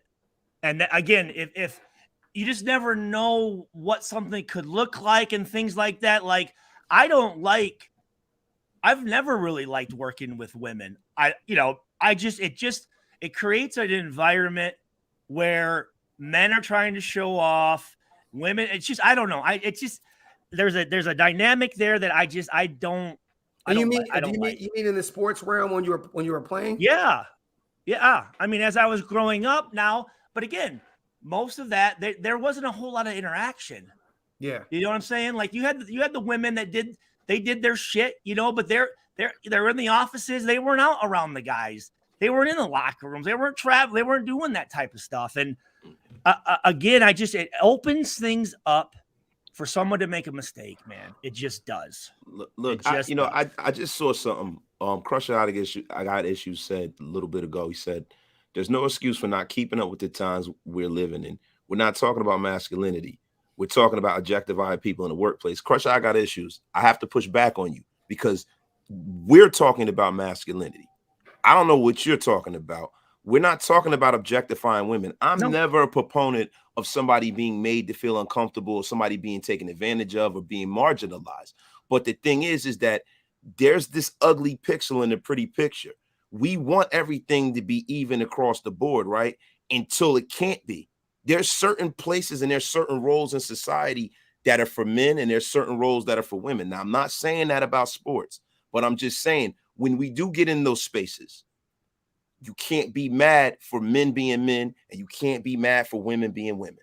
And that's all I'm going to say about that. You know what I'm saying? Because listen, I believe that, you can have women police officers. You can have women involved in the sports world. It's already happening already. Yeah. But there's certain kind of stuff to Yes. where you can't mitigate locker room culture in a sport where people run into each other for a living. Yeah. You can't mitigate that kind of stuff. You can't. And there's got to be kind of a space where, like you can't ask a bunch of Spartans to then paradigm shift from them hitting each other and bleeding and breaking their bones and knocking themselves out and then go into the locker room and become these corporate people. That's just not the way it works. That's a great point, because there is such a limited area where we can actually be ourselves and talk. And a lot of times that was in the locker room and shower. No coaches, no media, no nothing. We could speak candidly. Well, now, man, I got to watch what the fuck I'm saying, because, the girl might be walking out. I don't want to offend her. And it's like, dude, I don't have the mind to be able to control. I mean, there's at some point we need to be able, guys are going to be guys. Guys are going to say stupid shit and be fucking guys at point. We're going to be rude and vulgar and say stupid shit. That's what guys do. But then all of a sudden now you're just like, God, I got to go into like a cave and go in there and be able to swear and say different, say men shit. And that's all I'm saying. I'm not saying like locker room. This is what we're talking about. Now, we're not talking about in an office. No. Like in an office, everybody should be respected. In a locker room, everybody should be respected. But there has to be a safe place where players can just be men, right? So I'm not saying that women can't be in there, but you got to understand that the culture of a locker room is different than in a boardroom. The culture of a locker room is different than in a professional job. If you guys have never played sports, you won't understand this conversation at all. And I know during training camp, guys, for 6 weeks, they call it you get camp eyes. And Willie Brown would always say it, guys, now listen, camp's long. And you're going to have, some little female maids coming through cleaning the rooms. They're going to start to look good to you. Just fucking don't mess around with them, because it gets towards the end. You'd fuck a fucking Coke can if it looked at you right. Bro, my father-in-law talked about when they used to go on maneuvers and shit. When they would go on maneuvers, because he's 82nd Airborne, they would send him to South America and they'd just be the guys. And he said they'll come back and they'll fight over the biggest broad in the bar. Yep. Hey, because they've been away for 6 weeks. A bunch of guys. That trainer better, one that no one really, she's going to be the best. She better take advantage of that situation, because she's going to have everyone over. And it's just, it's just, that's natural behavior for men with a lot of fucking testosterone, man. And then you put a girl in there and it's literally like a fucking, you're like caged animals, man. And it's not a safe environment. You ever see Euro Trip? You ever see Euro Trip when they go to the nude beach and the girl is the only girl on the beach and the fucking dudes just get up and they go crazy? That's exactly what it would be like. Hey, real talk. This I love this discussion. And this isn't something that's trying to belittle women at all, you guys. This is just from 4 former athletes I played up until high school, and I couldn't imagine women walking in and out of that locker room with the shit that we were doing in those locker rooms. We were talking shit. I mean, like, bro, like there was so much going on. And yes, when you're the NFL, you're older, you should be a lot more mature. But look, man, we're athletes. Yeah. Athletes are athletes. You know what I'm saying? Like, look, you have your Amy Trask of the world, which was beautiful, great.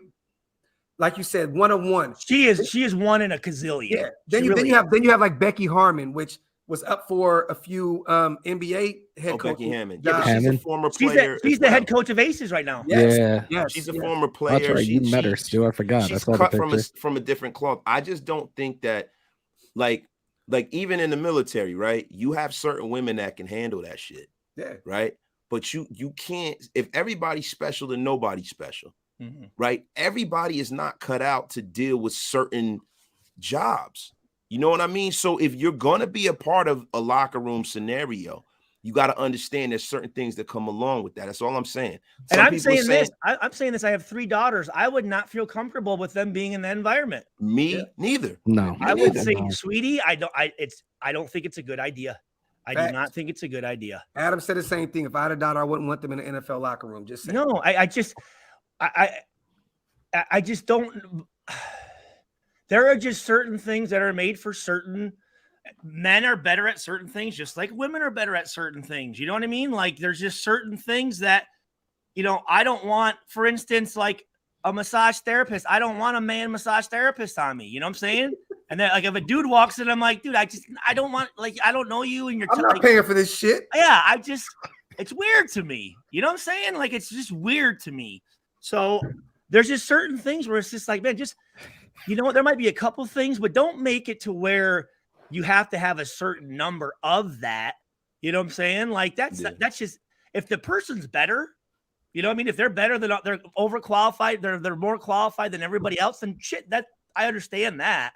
Yes, sir. Yes, but not sir, just man. to put them in there. If everybody's special, then nobody's special. Yeah, I don't like this stuff in society where we set the bar so everyone can participate. There has to be a line of demarcation when it comes to certain jobs. You have to be made for it. Like there are certain men, like let's not just spread this around to women. There's certain men that are not masculine enough to deal with an NFL environment. There are certain men that'll go to HR. I'm certain there's certain men that'll cry and bitch and moan because they can't get their balls broken a certain way. Listen, the women that can handle it, handle it. Who was the kid? What the fuck was his name? Sam? No. The one that Incognito was fucking around with. Oh, Jonathan Martin. Jonathan Martin. Bro. He was not built for an NFL locker room. Trust me, guys. Like, you made a perfect point. There are a lot of men that should not be in that. That's why it upsets me that you don't see more former players involved. You see these guys that nothing against people. I'm not saying that if you didn't play at a high level, you can't know what the fuck you're talking about. I'm not saying that. But what I'm saying is that some of these guys, I'm thinking, you have to earn my respect for me to listen to you. And you're this little motherfucking weebly motherfucker that's been, in law school and he's a scout, and you're coming up to me like, I don't give a fuck. I don't want to listen to anything you're fucking telling me. Like, I've always had a problem with listening. I have a problem with authority in general, right? I've always been like that. Man or female. But the thing about it is, the thing that I hate the most is when people have a position of authority and you're a guy that I would have put in a fucking garbage can. Yep. You're a guy that won't even look me in my eye, right? Yep. And then you try to use your position as if that's what I'm supposed to respect. I don't fucking respect positions. I don't respect, like I have to respect you personally. And there's so many people who, now that they've made the National Football League so corporate, who kind of like sneak up under the fence. Yep. And they come in and they try to treat people a certain way. And that's harkening back to the whole overarching point. People who are in the National Football League got to be built for it. Yeah. Point blank, period. Mm-hmm. And this has nothing to do with being built to take abuse. No. We're not talking about taking abuse. You have to be built for the language. You have to be built for you being in the room of alphas. The hours. Yeah, the hours. And yeah, the hours and all being in that environment where you got to demand some fucking, respect from those guys. I mean, it's a very tough environment. And Wasted, you're saying exactly what I was saying. I said, that's why I got fired from my radio station and the YMCA, because I'm sitting here going, okay, I'm in my head. I'm going, I'm going to let you fucking, you're feeling yourself right now. You're talking down the side of your neck. I'm just going, okay, yep, that's all right. He won't ever say that again. Comes at me again. I say, listen, I don't care what fucking name you have on your fucking chest or what position you have or how much money you make or what car you drive. That doesn't mean a fucking goddamn fucking thing to me. You know what I'm looking at right now? Can you take me out? And I don't think you fucking can, so I really don't give a fuck what you say to me right now, motherfucker. Yeah, and not for nothing. Like, M85 is saying how, don't get hyper focused on a lot. Like, bro, that's what we're hyper focused on, dude. We know that there's a corporate structure to a football team, and we know when you're in a corporate structure, just being a gentleman, having common decency. Like, dude, look at Gruden. Gruden. Look, I got daughters, bro. I had daughters. Yo, I am by default the oldest man in my family. I've had to defend my older sisters. I got a sister that's 9 years older than me. I used to beat her boyfriend's asses. I was a fucking kid, knocking dudes out and shit like that. I got daughters, bro. I got a wife, every fucking thing. I am never a proponent of being abusive or being fucked up to women, because I feel like every man is a gentleman. Men can't do locker room interviews in WNBA for a reason. Yo, that's what I'm saying. That's a huge point right there, dude. That is what I mean right there. There is a line of demarcation. Are we playing a double standard right now then when it comes to females interviewing men in the locker room? And we know how we were when we were in the locker room. Stu, you went through it professionally.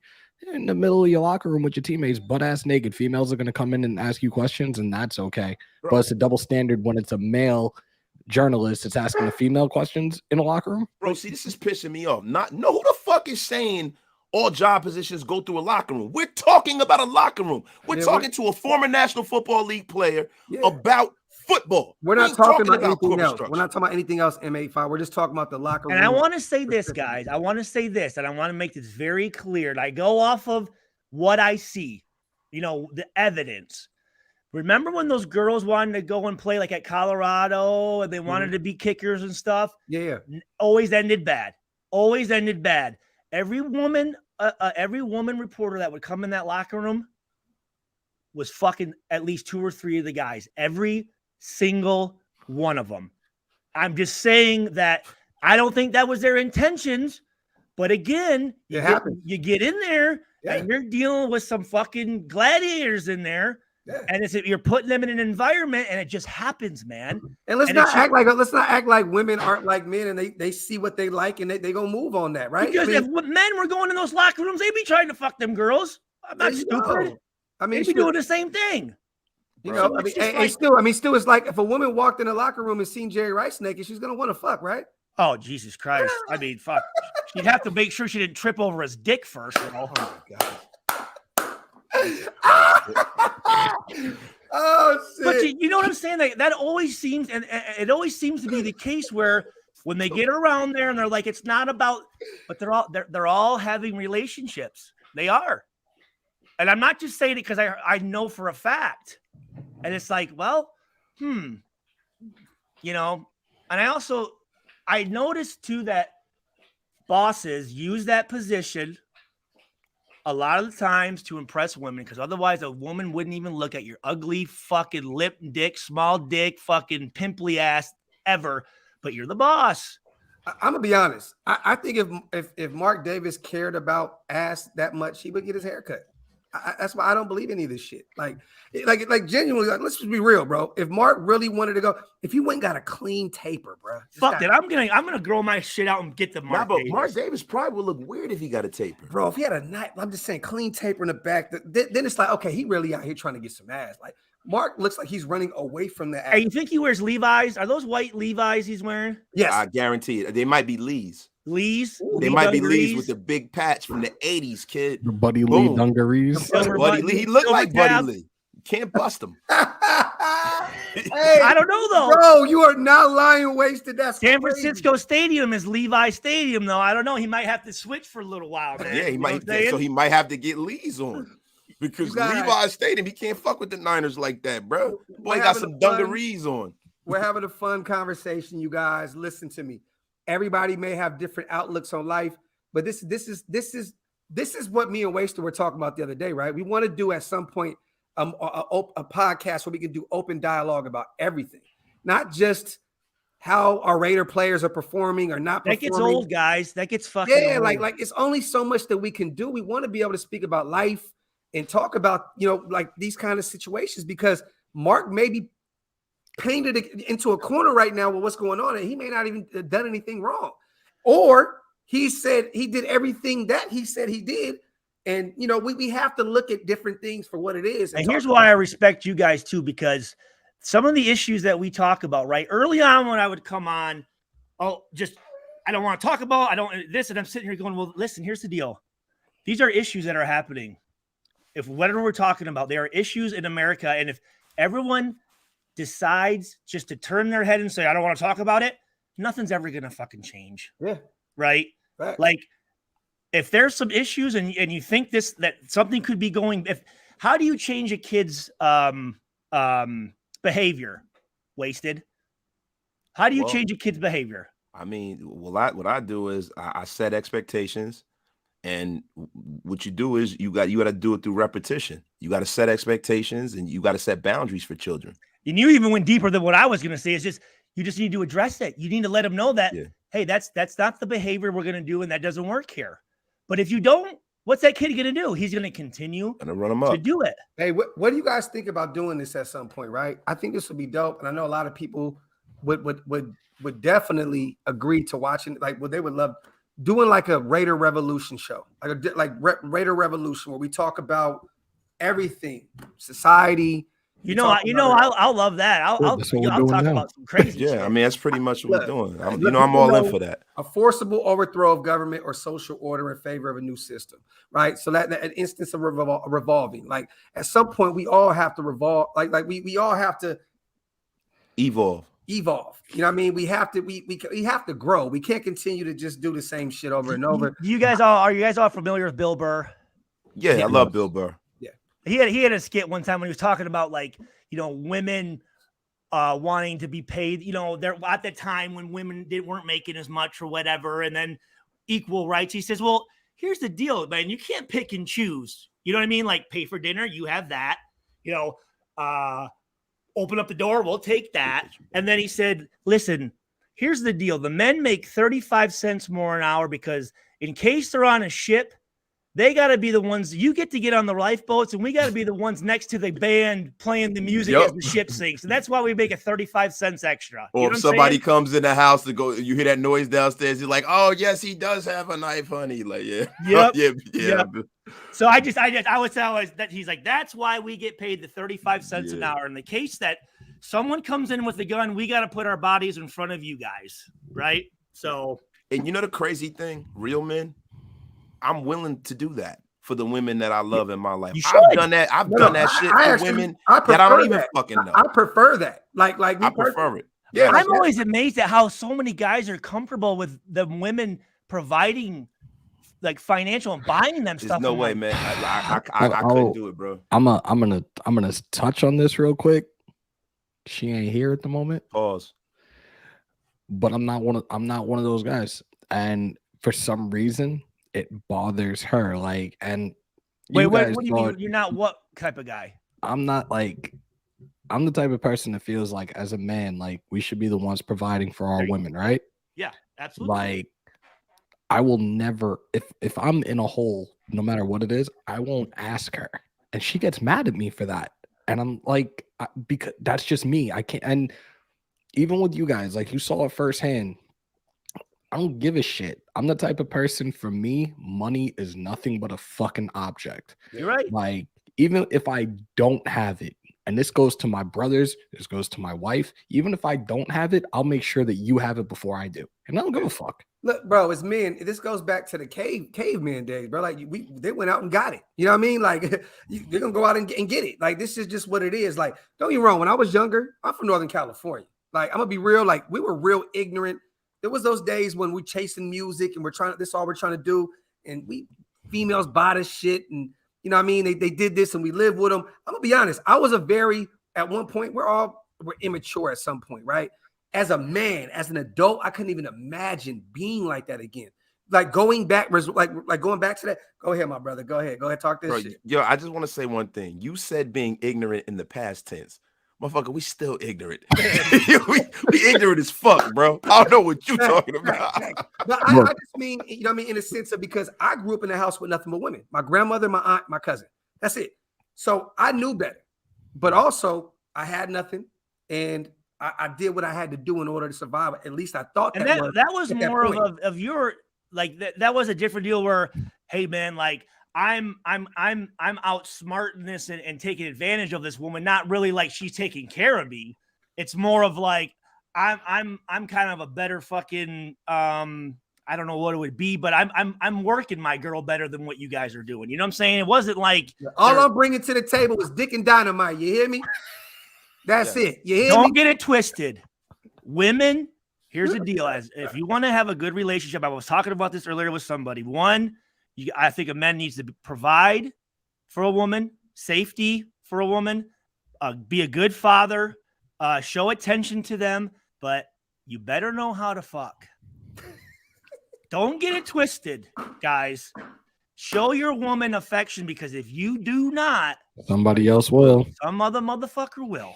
Hey man, nobody knows how to fuck more than a dude that ain't My got dad nowhere taught me that to, at ain't got nowhere to young live, age. bro. I'm telling you right Listen, now. Hey, people be ain't fucking for their hey, lives. You be fucking for your life. You, like, Be bro, I fucking ain't got for nowhere to you. go. I'm about to show out tonight.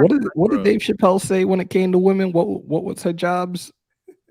Suck his dick, play with his balls, make him a sandwich, and don't talk so much afterwards. You Well, see me sometimes fucking I me, shut think the when fuck up, everyone's like, right? "Why are you with that guy? He's Man, this, Spitfire, and we this." I'm love thinking, you. We love you, sis. I promise you. We just talking "Yo, amongst. why are you still with this guy?" And I'm thinking, Because I he's bet laying you down he fucks the yards and dog yards shit and out of her. miles of dick. He's Yeah. I laying hope that's down the case for some of yards, these chicks to 100 subject yards. themselves to the per bullshit fight. with some of the dudes that they with. But not for nothing, right? We take care of things that we care about. Yes. So if you're using a woman, that's something you don't care about. She's not really taking care of you. What you're doing is you're extracting resources from her. But we tend to take care of the things that we care about. But as so men, I don't agree to that. Like to move like that at all anymore. All I'm that's saying terrible. Wait, I'm just saying in at a regards to point when what, you're Docs? I younger, didn't hear you. you know, but as men, like having women buy you stuff, taking advantage of them, having to pay. I've never been a foul dude like that. I've That's never just been me. that dude either. I've never been a foul dude like that. But I'm just saying, man. Hey Aaron, hear this block. What is it? What happened? What someone say? I didn't even get to see what was said. He said, what are y'all talking about? I want to talk about football. I don't want to hear this shit. Guys, shut I'm the telling fuck you, up, man. This is stuff this is more important than any football shit, guys. I'm telling you, dude. Bro, but this is the problem. We do these shows, right? We're on an hour and a half. Let me ask you guys this. We talked about football for almost an hour. Like, who else does this kind of shit on YouTube? Nobody. Nobody. So at the end of the day, let us talk. Look, we're going to talk about what the fuck we want to talk about. We talked about football for an hour. There's been times where we talked about football for almost 15 hours. Yeah. And that's a huge key, because some guys really, they really don't have the ability to really talk about anything else. No, they really don't. And it's almost embarrassing. I feel bad for them, thinking like, man, like, dudes, like, for those that are still in here right now, consider this your Ralph. I appreciate you, brother. Consider this your mental health therapy tonight, especially for the guys in here. Consider this your therapy session with us. And here's the other thing too: is we're not telling anyone what to do. Nope. All we're saying is what we've done, what we've experienced. That's it, guys. I'm not telling you what I'm telling you is going to work, but it's done me pretty well through the years. Look, we're human beings, man. We're human beings. It's not, listen, it's always Raidernation for life. But at the end of the day, we're fathers, we're husbands, we're brothers, we're sisters. We're not sisters, we're cousins. Like we are real people. We live in society just like you, right? So we have a point of view about life. And when we talk about being men, being a man, that metric can't be changed and moved. Like we are lowering the bar. There's not a lot of manly men nowadays. People don't like it. Nope. Yo, and you know what? I don't give a fuck. I'm always gonna be me, bro. I'm always gonna be me. I'm always gonna be a man. I'm always gonna. I don't scratch my head unless it itch. I don't dance unless I hear good music. I don't fucking tap dance for people. I speak my mind, bro. And that's the thing that's missing. I think social media gives people this false kind of. It gives them this false person that they have to be. Because what they don't understand is that the algorithm of whatever social media site you're on shows you a bunch of people that you agree with. Mm-hmm. So what happens is when you see people in society that you don't agree with, they're like, what do you mean you don't agree? It's almost like you're an alien. You don't understand. Everything that you're being shown is showing you what happened. No, I'm saying like they're like, what? Like, yeah, they're like, what? What do you mean you don't agree with me? Yo, it's okay not to agree with each other. That is how you grow. It's okay to have a different viewpoint. And it's all right for you to be who you were meant to be. It's all right for you to be a fucking man. It's all right for you to cuss a little bit. Hey, Wasted, speaking about being a man, right? What is our little brother's punishment for twerking on day 3? Or day 2? Listen, I have twerking. Hammer. I gotta send you the short, brother. Hammer. The Mets threw a fucking no the other day, threw a no-hitter. And my wife said, fuck it, Hammer, twerk. And what did Hammer do? He twerked. Bro, I'm gonna be honest with you. He was feeling it. You know, he was having a good fucking time. I'm all right with that. I like when people let themselves go. You Not like that. Hey, there is no punishment for our little bro. Let me say this: we were all caught in a moment. We were all having fun. Like at the end of the day, we had a very successful trip in Las Vegas. So I wish I was still there. I mean, I'm gonna be honest. I wouldn't twerk. You know what I mean?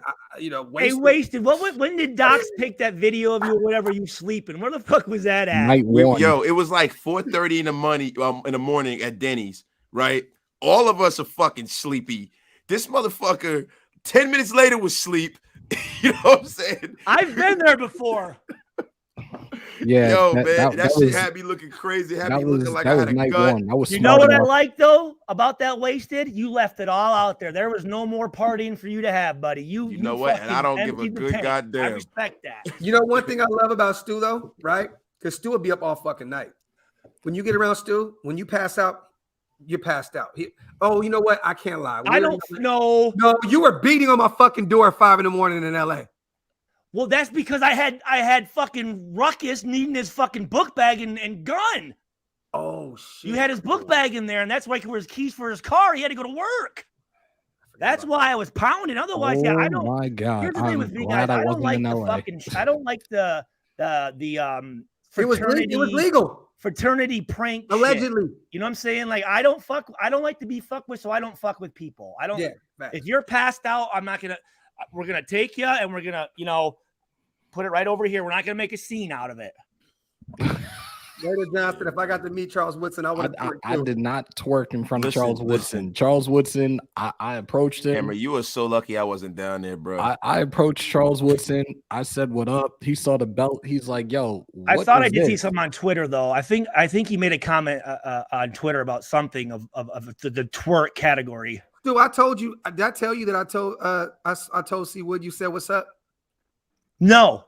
Yeah, he was like, Stu, that's my guy, man. He was like, that's my guy. Okay, I feel a lot better now because when I talked to you, there's a part of the video, guys, because here's the deal. I couldn't call you guys, right? There was the phones where there's just so much shit. So I'm trying to, tell you guys, when I was trying to tell Wasted. All the smoke with Hammer. Thank right you now. for the comments. Tell Thor and motherfucking goddamn Hammer.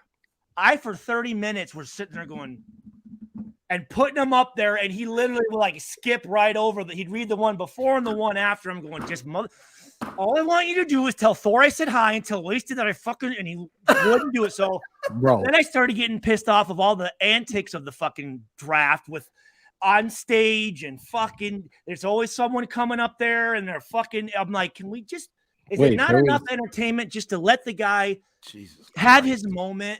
They were fucking on stage. I didn't see that part. No, just fucking like Wayne Newton. What the fuck? Oh God! Like, or some lady from Ukraine was up there. I'm like, what the fuck? Bro, he couldn't even say Dylan Parham's name, so he handed it back. He handed the name card back. He said the name. Here's when I lost it. So you guys wouldn't have seen this, but on TV, right? They cut it to this like woman soccer player, right?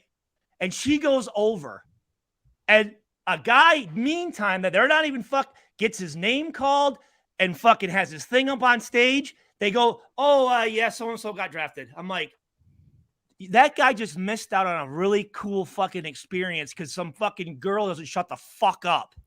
I'm like, can we just, is it not enough entertainment for the guy? I mean, do we need to have these guys coming up on stilts and falling and Frank O'Hare up there fucking doing what he's doing and like, Jesus. Yeah, there was a lot of weird shit going on that stage. Though. Too much pomp and circumstance. They should have had us calling the pick. I didn't even like Carr and those guys up there. They looked so uncomfortable. I'm like, what is this shit? Vegas, bro. They were trying to have this. It's just like when you go to the game, Stu. You've been to a few of them last year, bro. They try to have all these acts and they turn into a circus thing. Yeah, like, it's Vegas. That's why I guarantee next year when the draft is in Kansas City, you won't see any of those weird antics or any of that. I say it's like this. It's like sex. It's like sex for me. Some of these people want to include all these things and all these things. I said, listen, man, the woman's body, the way God made it, He made it perfect. I don't need anything else, bro. Like. The football game is what I'm going for. I don't need the sideshow shit. Chris Angel was there. Enough for me. Chris Angel was there doing his stupid little fucking act. Hey, Arkham, facts, bro. Graphk in the panel. I did listen to Kevin Samuels. He just passed away. I think he had a cardiac arrest or something like that. Yeah. He just passed away. Yes, 56 years old. He's a decent brother. He wasn't my cup of tea. I met the guy. He wasn't my cup of tea. No, he wasn't mine either. But I think that there was a space for that. I think a lot of the young people nowadays, they don't have that old grandmother or grandfather or uncle to tell you about yourself. Yeah. So what would he get up there and just rant, or what? No, he didn't give his opinion unsolicited. That's why I respected it. Yeah. People will come there and say, Kevin, why can't I get a high value man? And it'd be a chick that tips the scales at 240 pounds. Yeah. And he's like, because you're fat. High value men don't want big bitches. No, this was the most popular one. Shout out to the chat. We're kind of going left field with this, but Kevin Samuels had this one, right, where this dude called.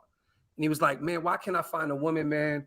You know what I mean? Whoop, that loves me for me and blah, blah, blah, right? And Kevin Samuels was like, all right, my guy. He was like, how tall are you, right? And he was like 5'10". He was like, okay. He was like, so you short? He was like, strike one. He said, how much do you weigh? And the guy started like stuttering and shit. He was like, okay, so you a fat motherfucker. And he was like, yeah, about 280, 300, somewhere around. He was like, okay, so you a big motherfucker. He said, what do you get paid?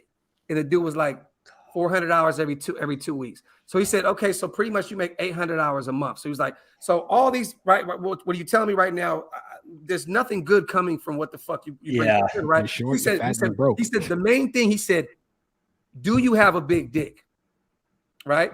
Yeah, I remember that. Yeah. And the dude said, well, I would think that it's above average. He said, I didn't ask you that. He said, I have a big dick. I know I have a big dick. So what you're saying is, you don't. Well, let me ask you this: what's considered a big dick? I mean, what is considered? We're not going. We're not going to go into that. Yeah, but I'm gonna say this: the pause Olympics are over. I'm gonna say this: if you, I think the average penis is like 4.5 inches. I think, which I'm well above, so I don't have to worry. What?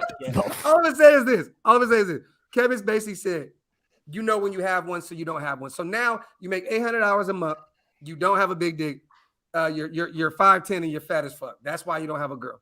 And I was like, holy shit! Like that's what he did consistently. That's the best advice that guy's ever gotten, though. That's insane. That crazy shit is that why do you need somebody to tell you that, motherfucker? Like the crazy thing is everybody ain't shooting at the same basket. Yeah. There's just certain women that you can't get if you're a certain motherfucker. People are clueless. People are clueless, bro. Like people be looking at some of these NBA dudes and stuff like that, and they like, well, I want a woman like that. Like, bitch, you don't make $100 million. You ain't 6'10", and you're not in perfect shape. To more than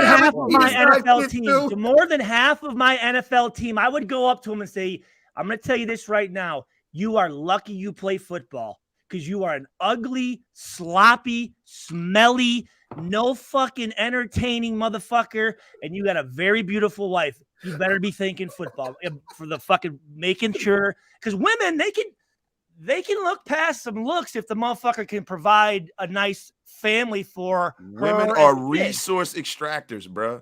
If you can put certain things on the table, they can look past everything else, bro. And nobody knows how to get what they want because women are so emotional, bro. They can almost fucking like seduce themselves into thinking that. Hey, Hammer. I mean, I don't know. It's weird. I don't know how I got so lucky. I'm gonna just put it out there. I don't know how I got so lucky. I'm gonna tell you this though. You know, another way that guys, if you're not the best looking or you don't have the best style in bed, if you can make a woman laugh, that goes a long way. That's probably how I won them because I always make her laugh.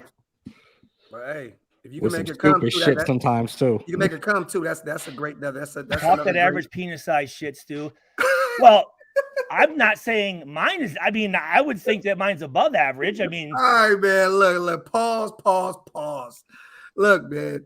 Yeah, these motherfuckers is crazy. Hey, this show was fucking funny. Hey, you know what's funny though? When I told the Jerry Rice story, you saw all the girls. They all perked up. Do you see that?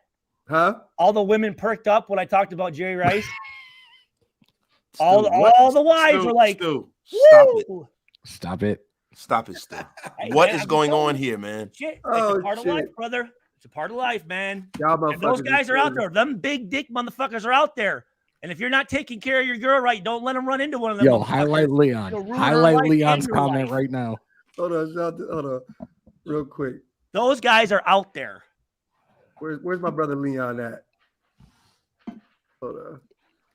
Laugh, come, provide, she ain't leaving. Laugh, come, provide. Laugh, come, provide, she ain't leaving. Yeah, so make her laugh, make her come, provide, she ain't leaving. Hey, women don't want no vibrator, not Andy. I don't think you understand that. You could have one fucking arm and a half a leg, and if you can provide those three things, she'll be perfectly happy. And at the top of the list is providing that dick. That's at the top of the list. We have to say this, you guys, because we know tomorrow is Mother's Day. Right? Oh Jesus! Today, right now. Well, today. Well, I'm in. It is not midnight yet. Wait, is that? Yeah, it is where you are. Oh, it is. I'm in Happy Texas. Mother's Day. It's not yet. Shout out to all the mothers. I know we didn't talk a bunch of shit tonight. The Raiderettes, those who have kids. Happy Mother's Day to everybody out there, man. You already know what it is. I know tomorrow I'm not doing anything. I'm hanging out with the wife all day tomorrow. I'm not going to be active. Can you put up what Kyle Holt said? Yes, there were idiots. That's fucking that. Yeah. That really upsets me when a man has passed away, and unless he killed somebody and did some fucking shit, but he's playing a character, guys. He is that's his niche.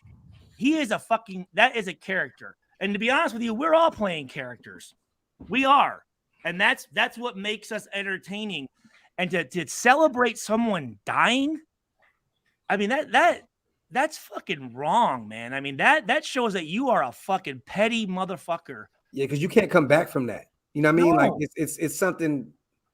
But we live in a fucked up world, though. Still, you know what I mean? Like we're gonna be crucified for the conversations we had tonight. I think that I know guys are assholes, but you know what? That's their thing. As long as you're an asshole to everybody, I'm cool with that. You know what I'm saying? Like if that's your deal, man. But to fucking talk shit about and say I'm glad I have said that I'm glad Gunther Cunningham's dead, and I believe that. So I guess I'm glad that motherfucker is gone. So fuck we know Stu's the resident asshole of the Raidernation. That's why we love you, bro. Facts. Hey man, you know me. I'll give props all day, but if I don't like somebody, I'm not gonna fucking sugarcoat it. Fuck. I'm still disappointed you weren't in Vegas, and I apologize for not highlighting you in the chat last week. But that shit was moving quickly. Oh no! So the whole point of that was I'm on the phone yelling and I think Brandon came up and he's like, "Is that Stu?" And he's like, "I don't know, this motherfucker." You can see him on the video. He's yelling about something, and he like turned the phone, and it was the video, and you could see me like doing like this or whatever. But when I talked to you, I asked you, I said, "Hey, so did Woodson did you tell him you knew me?" And you said, "No, dude, I didn't really have any time to." I was like, "Damn, bro!" Like I said that. Yeah, that's what you said. I was about to say it definitely wasn't me. Okay, so there must have been a lot going on because I literally had that conversation. I think you forgot the conversation, but because you didn't say nothing about it, and I brought it up, and you're like, "Oh no, dude, you didn't even come up." I'm like, "Damn, all right, cool." Hey, look, man, you saw the video. You saw Docs was busy. No, and that's the thing. That's why I was actually glad he said that he did have a little. So let me tell you something, man. I just seen your. The only guy I was upset with was fucking Hammer. That was Stu. You were 3 sheets to the wind when you called me too while we were live, bro. We can't talk about this, but let's just say this, okay? You know how much I love you. I just seen your face on a fucking bus today.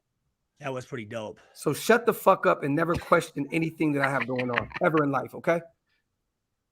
Hey man, I didn't question it. I didn't question it. I said, dude, have your fun. I said, I don't want to bother you guys. Oh, you don't? No, bro. I just wanted to give my props and let you guys know I was thinking about you. And fucking Hammer was the fucking gatekeeper, and that motherfucker was not letting me through. I really wasn't. I told you. I was talking about you on air. I said, I wish you were there, brother. We all said that. I did. I did wish I was with you guys, but I'm glad I wasn't there, man. Because I was worn out. I would have spent too much money, and one of us would have ended up dead. And so it's a good thing I didn't come out. One of us would be sitting next to Camardi right now, or Kamara, or whatever the fuck.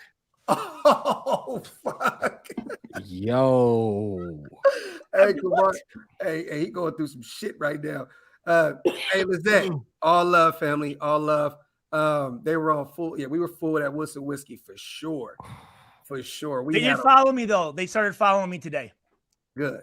Yep. Yeah. They always hit like on all of our videos and all this stuff on. They're putting it up on their stories and stuff too, which was dope. Yeah, that was fucking dope. Walk with me. Dude is from Newark too. I don't remember. Dude that did the videos. I can't get enough of it. Wasted. I cannot get enough of it, dude. For the hour and a half, I couldn't stop laughing. That's why it took me an hour and a half. That dude is from Newark. The videos he put them shits up for like a year and a half, man. He's had me crying, bro. Because I can just remember guys like Kirk Morrison would be a guy like, bruh, like. We had a different term for it, but I could just like re-catch a motherfucker, you know what I mean? And he doesn't. He's like thinking his shit's clean, and you're like, what was this shit? We were okay. So me and Stu were in the Ontario airport having some beers and some. We were getting hammered, yeah. And we're on our way out, flying to Dallas, and Stu started telling me about these stories in the locker room, right, with former players, and Danny Clark. Every person that walked by, we were flaming them. Like literally, bro. Every person that walked by, we're like, look at this motherfucker, right? So there's a term for these shoes, right? He probably knows it. I'm sure Wasted probably knows it. So no, but what was it against, Stu? It's not shoes. It's anything. Okay. UA. Oh yeah, I remember that shit. For everything, someone falls. UA. Right. Okay. Or like, oh, look at those UAs over there. Or hey, you got any UAs? Or bro, I heard you had a UA. Like it could be anything. That was right? What was the? I remember the song. It was Al Davis. He had a walker. This is the one. He had a walker, right, with wheels on the front of it. Rest in peace to the GOAT. Rest in peace. And he was coming out to practice, and that motherfucker didn't catch, like the wheel didn't like turn or something, and he fell out, bro. He did a nosedive, and it was like someone shot the president, and fucking everyone's running over, and we're like, what the hell happened? He goes, man, Al Davis got his little UA stuck. I'm like, oh my God. Or like you're watching film, right? And you're really not part of the play. You might be kind of off on the corner and like you get hit and you don't think anyone sees it. And all of a sudden, out of nowhere, UA. And you're like, motherfucker, they saw it. Motherfucker, they saw it. Just a little UA, just let you know. And then he'd put up his hand like UA. You're like, God damn it. You little fucker. No, but bro, the way you told the story, we were sitting here. Obviously we were punch drunk, we were real drunk, and the airport is some of the most diverse type of individuals that you'll ever see in the same place at one time, man. And it's like, look at this motherfucker. He's dead serious in this outfit. He got his UA stuck. I'm like, what? He goes, that little UA got caught. I'm like, God damn, what was the name of that fucking group, man? UA. Yeah, from Atlanta. From Atlanta. Yeah. It was Sean Paul and they had. I remember they did the fucking Young Bloods. The Young Bloods from Atlanta. Hell yeah, they calling me. Yeah. If you don't give a damn, we don't give a fuck. They want that shit. They had the UA shit. I remember that. Hell yeah, bro, that shit is fucking common. But I do want to circle back, guys. So again, we are doing. I mean, people are really enjoying the talks that we have and the fans and a lot of players. Like I said, they're like, man, I really want to do that, but getting in front of the fans, it makes me nervous. And they're like, Stu, I said, dude, you just gotta fuck. It's like pulling off a Band-Aid. Just go, bro. Just go. I said, I'm actually. But Stu, that's why we do these events and shit like that, right? Because. So we're going to read the same thing with you, bro. Like you got reintroduced and realized the nation never stopped loving you, bro. Like this is why we bring some of these guys out. That's why I feel like that Jamarcus Russell interview that we were talking about doing, right, is pivotal because I get it. I understand Raider fans.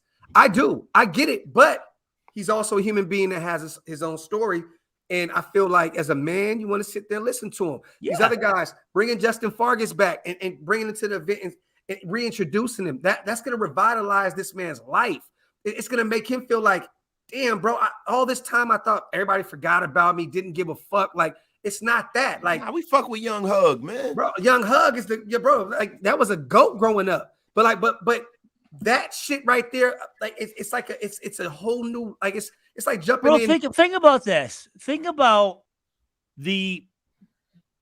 someone who doesn't make it into the NFL, the stuff that they wear and the pride they have for that team. I'd say 90% of the guys, when we're done, because we didn't all go to the Pro Bowl, we all didn't win a Super Bowl, we all didn't make the Hall of Fame. We're embarrassed, and we don't even talk. It's something that we are actually embarrassed to even bring up. I mean, can you think of that? Like if you were in the NFL and you were embarrassed to talk about it, that's really how you are. You feel like you're a failure. And I sat there, I'm like, son of a bitch. Like I got to listen to this motherfuckers brag about them getting a promotion at fucking Target and fucking acting like some bosses. I'm like, I'm going to start fucking, I'm like, I played for one of the greatest organizations. Not only that, the fucking, the gear, like just the gear alone, you know what I'm saying? I'm like, what am I feeling bad about, dude? And it's been awesome to be able to cheer for the games. And I couldn't, like, if there was a football conversation, I couldn't even listen to it. It would just fucking make me like, it was really weird. But to be able to come back, man, it's a big part of our lives that it's fun. It's nice. It's enjoyable. It's nice to talk about it. But again, it's weird to hear that stuff because we're not used to it. We're not used to people, saying, hey man, I love this, because all they're doing is telling you what you're doing wrong. Right. You know what I'm saying? Like, don't get a big head or whatever, and you feel bad talking about it because you think you're bragging and all this type of stuff. So you don't talk about it. So it's nice to be able to feel that praise and know that it was worth it and that people appreciated it and you can talk about it. Yeah, it's awesome. I'm reaching out to every, you guys would be amazed at how many guys I talk to. Hey, who you talk to? Nobody. You don't talk to, there's one guy I do a little bit, but you see anyone? No. I'm like, yeah. Yo, Stu, I need your jersey. Like, I need an autographed Schweiger jersey so I can frame it and put it on the wall. What I'm gonna do is we're gonna get some jerseys made up for this event, but we'll get some other ones made up just to have and give away and do some different cool things. You know what, Stu? Look, we need to put that. We got a nice little budget to work with. I think we need to get a bunch of them shits. You know what? I blew it all last night, bro. I felt like that happened, bro. Yeah, I felt like. God damn it. That shit is insane. Hammer, she called him Poppy, bro. Oh yeah.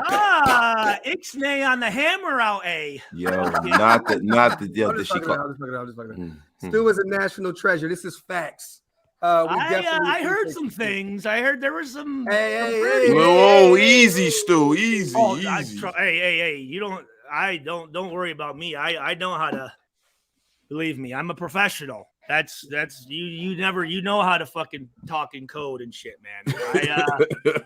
Raider Revolution show. Birdies told me a couple things that we'll save for off. He twerked. Camera. He twerked. Well, no, I'm sitting there watching fucking docs, and he's like blowing kisses at a girl and talking about like sex and shit. I'm like, the fuck is he doing right now? I didn't know his wife was out there. I forgot. I'm like, who the fuck is Doc's talking to right now? I'm like, he's wilding. So me and Stu were talking, right? Stu was like, Graphk, you were literally saying, bro, somebody asked you about what club? What club? SX, the club, right? And I'm like, bro, that was my wife. He was like, because on camera you said, let's put the E in the middle of that shit and say, fuck the club. Me and my dad were laughing. I was like, but he didn't know my wife was right in front of the camera, and I'm like, let's go to the room instead of going to the club.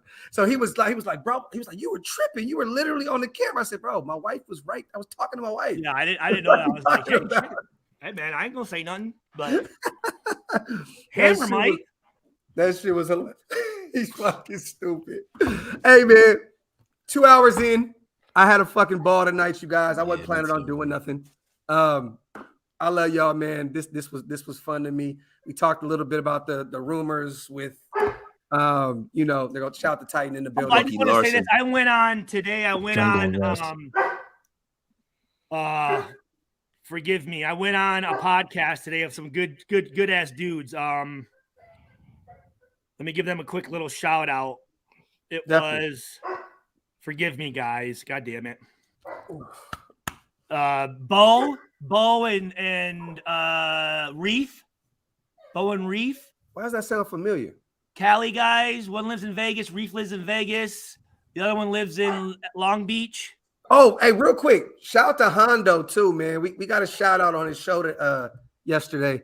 They call Hammerhead. Yo, bro, that shit had me screaming because it was one of the fans. He goes, yo, man, Graphk and them, they did a great job. Graphk and Hammerhead and all them. He said, Graphk and Hammerhead.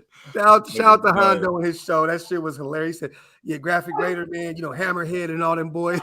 I got to start listening more to Raiders Radio out there because I did call into Rich Eisen. I will say this too. I was on Afakasi's show last night, and OG pulled up in rare form.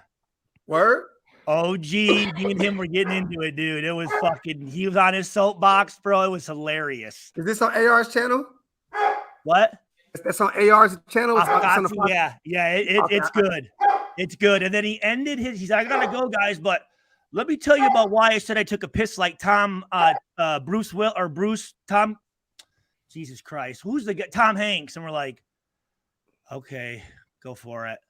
And he went into this just typical OG, dude. It was fucking great. He was pulling shit out of his ass. I gotta get OG back on. It's been forever since I talked to OG. I gotta bring him on and talk to him here soon, man. That's my guy, man. That's the nostalgic feel when I bring on OG Daniel on the channel, man, because it just reminds me. We had a lot. Talk. Do you guys know Shield Talk? Yeah. I went on their show today. They're good fucking dudes. Good fucking. Yeah, I gotta get Thor back on my show. Thor's the goat. Oh, I love Thor. That crazy. Do it, Wasted. Before you leave, do it. Come on. He said, "Hey, Wasted, baby." He said, "Listen, man, when you come to my house, you gonna get drunk. I don't know about any other place you've been, but you gonna get drunk. You come to my house, baby. You have a Marshall mask and make sure you bring your swimming trunks." And then he ends it with I'll lay all the Schwarzenegger and shit. Shout out to Big Bro. I didn't want to see more. I didn't want to see more shirts off by you guys. The only guy who had their shirt off was Docs, man. Hey man, I'm comfortable, man. I'm comfortable. You gotta fucking show that fucking chest off, man. Is that when we were by the pool? Yeah, the video. Yeah, we the both video. didn't have a shirt on. I was about to get on the plane, Stu. When we were about to pool, I was about to get on the plane. Anyway. I would have went on the plane with my shirt off. I can attest to that. This is facts. So we got on that plane, guys. Oh my god! After you started to kind of feel ourselves a little bit. We were enjoying ourselves. We got on that plane, man, and I almost paid for it. I almost jumped out of the fucking I was worried I was going to lose it. We were supposed to meet up afterwards because I was in Dallas for a couple hours, and I got off the plane first, and I said, Docs, go home. Fucking he said, Graphk, I would definitely understand if you went home. I said, Stu, I'm already out of here. Yeah. Facts, bro. I'm already gone, bro. But yeah, man, hey, Stu, are you doing a live here soon? Yeah, I'm gonna go. Yeah, I'm gonna go back on. I want to talk about the Tannenhill bullshit. I like that. Hey, everybody, after party at Stu's channel. You know what I'm gonna do? I'm gonna pull up for a few minutes as well. So I watched a couple interviews of some broadcasters that I'm going, what are these fucking? It's amazing, these broadcasters, the balls that they have, and the shit that they fucking say. And I'm thinking, God damn, you know what? If it was old school rules where if you said some dumb shit, you might get your ass kicked. You're gonna think about what you say for a second. And if I say this, I might get punched. I'm not going to say it. You know what I'm saying? That little bit of a threat. But no one has that threat anymore. Yep. No one's scared of someone kicking their ass. We need the new danger. Go to Stu's channel right now. Stu's putting together a live after party over there. Love you guys. It's 12:25 now, so in about 15 minutes. 15 minutes. Stu's channel lit. Shout out to my brother Wasted. Everybody go support my brother. Wasted, do you have I don't have your cell phone number. Do you have my cell phone number? No, I don't. We got to exchange numbers. Okay. Bro. I'm gonna send everything over right now. Okay. Hey, everybody go follow Wasted Talent on YouTube. Run my brother's numbers up. Let's give him the 5K. Run Hammers up. I thought it was at 5. Nope. Not yet. Andy's at 5. Yeah, but we got to get everybody to 5K. Run, look. Hammer's House, Wasted Talent, and Stuart Schweiger's channel on YouTube. Go sub. Run those numbers up. Let's get all of our brothers' numbers up, man. Because that's what this is about, man. Supporting each other, bro. That's what all this is about. That's what the Shield is about. After party right now, Stu's channel. Love you guys. Appreciate y'all. We outro, man.